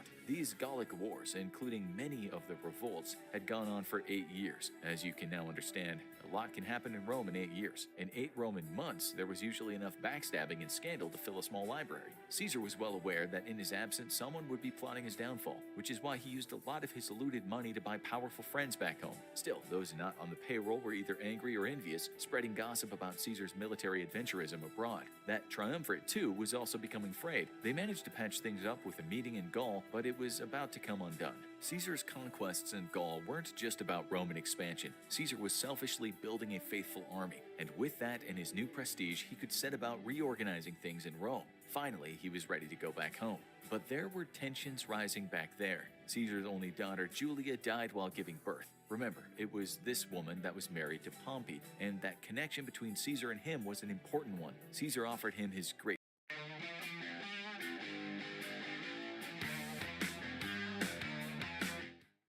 niece, but Pompey said, nah, no thanks, bud. This guy had his own ambitions. Then the other part of the triumvirate, Crassus, who was not in the same league as Caesar and Pompey when it came to warfare, died in battle. He and his son and much of his army were absolutely slaughtered fighting the Parthians at the Battle of Carrhae in a part of Turkey. It was a humiliating defeat, and later Crassus was roundly criticized for his greed and lack of military prowess. Despite having the stronger army, he and his men were lured into the desert, where arrows rained down from the sky. His commanders told him to negotiate with the Parthians, but when he attempted, Crassus was slain by General Serena. Rome was humiliated, with rumors going around that the Parthians had poured molten gold down Crassus's throat to symbolize his utter greed. Another rumor was that his head was used as a prop in a play at the wedding party of the Parthian king's son. Whatever happened caused turmoil in Rome. The triumvirate was done, and now Caesar and Pompey both vied for power in Rome. Civil war loomed, so the Senate discussed the possible disarmament of both Caesar and Pompey. This gained a lot of support, but in the end, the vote was not passed, even after the Senate had received a proposal from Caesar himself, stating that both he and Pompey should lay down their arms at the same time.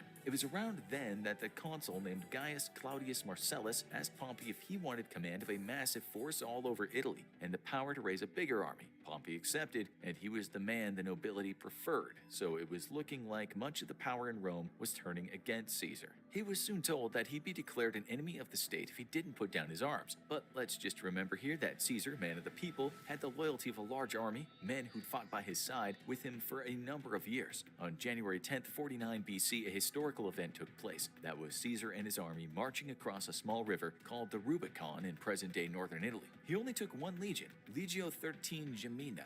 It was one of his best. This was not the outcome that anyone really wanted. Caesar didn't want a civil war, and neither did Pompey. And for that matter, neither did a lot of the nobility. But Caesar was between a rock and a hard place. Had he laid down his arms, what would he have ultimately faced? He was a powerful man now, and he didn't want to give that up. At that same time, the old regime of nobles wanted to cling to their own power, in a Rome that was quickly changing. They believed Caesar was one of the reasons for this turning tide, accusing him of aspirations to rule over Rome and its growing territories. But Caesar had negotiated with Rome, going so far as to ask for the minimum in terms of demands that would keep him safe. He was turned down, so what choice did he have? At the same time, while Pompey didn't want a civil war, you can bet he was incredibly envious of Caesar's many successes. It's said at this point Caesar said the immortal words, "Alia iacta est," let the die be cast. And cast it was. Members of the Senate ran in fear as Caesar marched on Rome. Pompey and his army also fled, not confident in their ability to fight Caesar and his legion. In pursuit of Pompey in Hispania, Caesar left Rome in the hands of the Roman politician and general Mark Antony,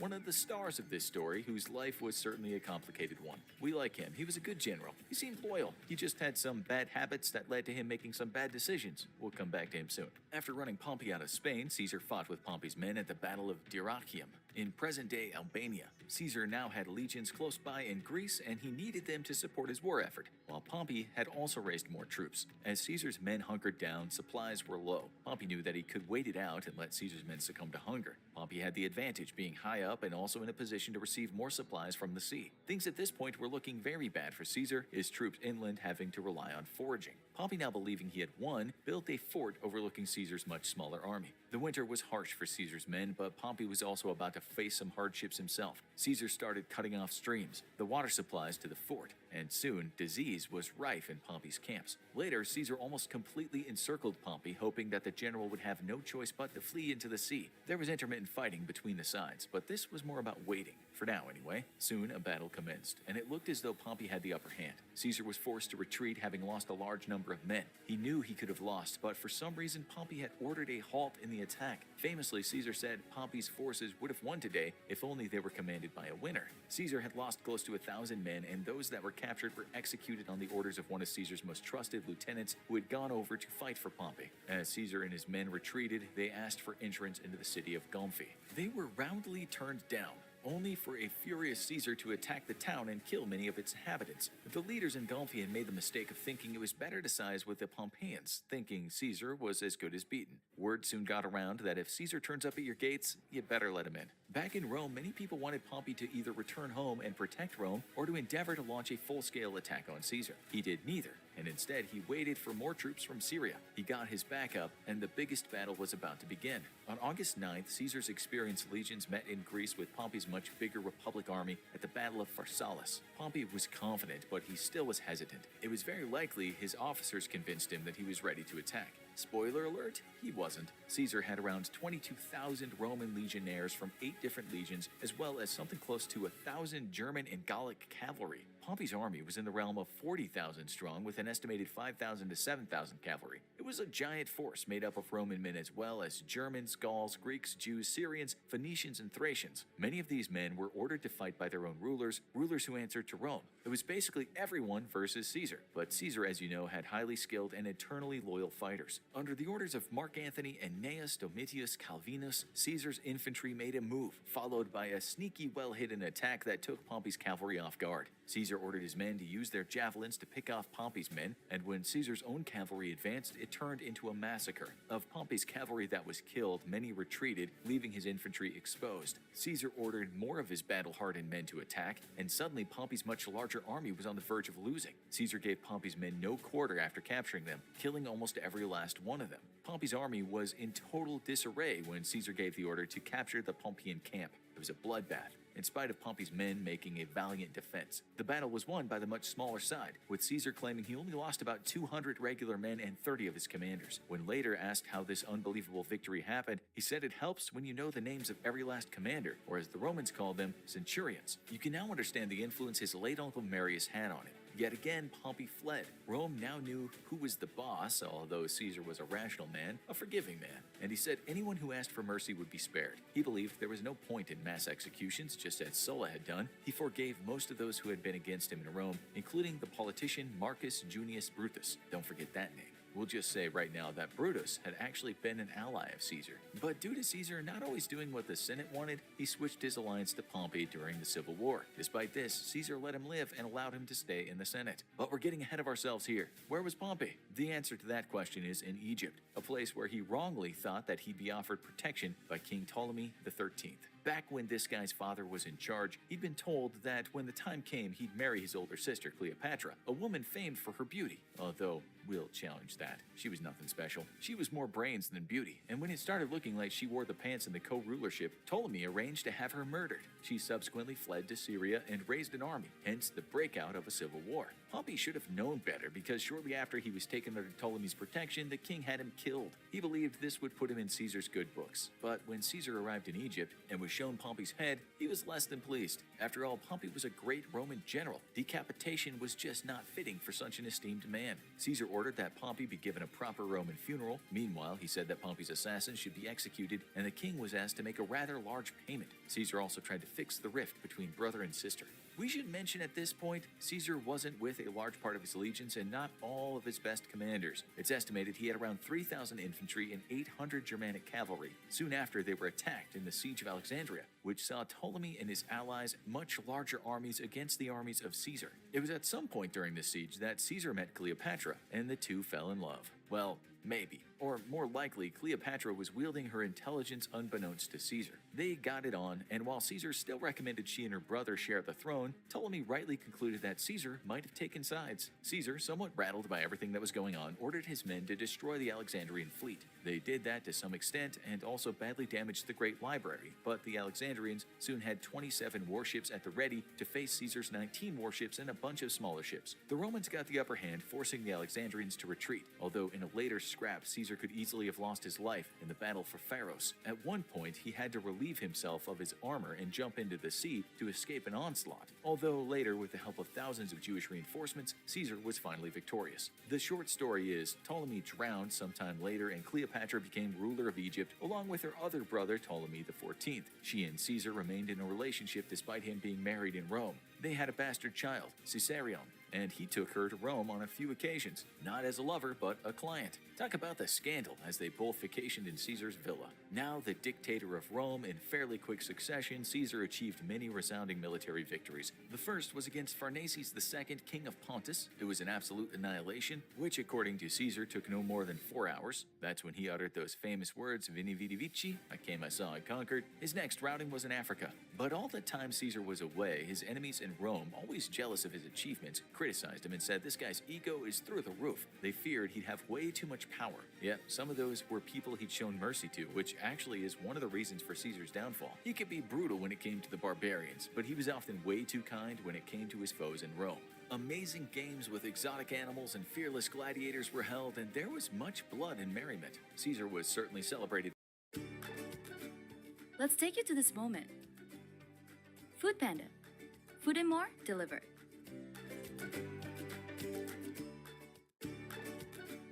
Let's take you to this moment. Food Panda. Food and more delivered. Hi, and welcome to the E2 Visa team, the most recognized, affordable, and trusted E2 Visa processing specialist to help you successfully secure your United States E2 Visa. We exclusively specialize in E2 Visa processing and provide all the necessary E2 Visa requirements through one multi-service team to reduce unnecessary costs and ensure our clients' success. Now, the E2 visa allows foreign nationals from treaty countries to come to the United States to start a new business or purchase an existing business. Now, this visa is an amazing opportunity to live and work in the United States quickly and affordably, as there is no minimum investment and it can be renewed indefinitely. E2 visas are very complex to successfully process, as they include numerous considerations. It is extremely important to work with an experienced team of professionals that can provide all the necessary requirements needed to successfully obtain your E2 visa, or you run the risk and associated cost of a rejection or denial. At E2 Visa Team, we don't just provide E2 visa processing, we help you with everything you need to successfully secure an E2 visa, including business plans, marketing programs, business setup, and business opportunities if needed. Our specialized team will take care of everything needed to help you secure your new business and E2 visa quickly and affordably. Please contact us today for a no-charge consultation and start your journey to living and working in the United States.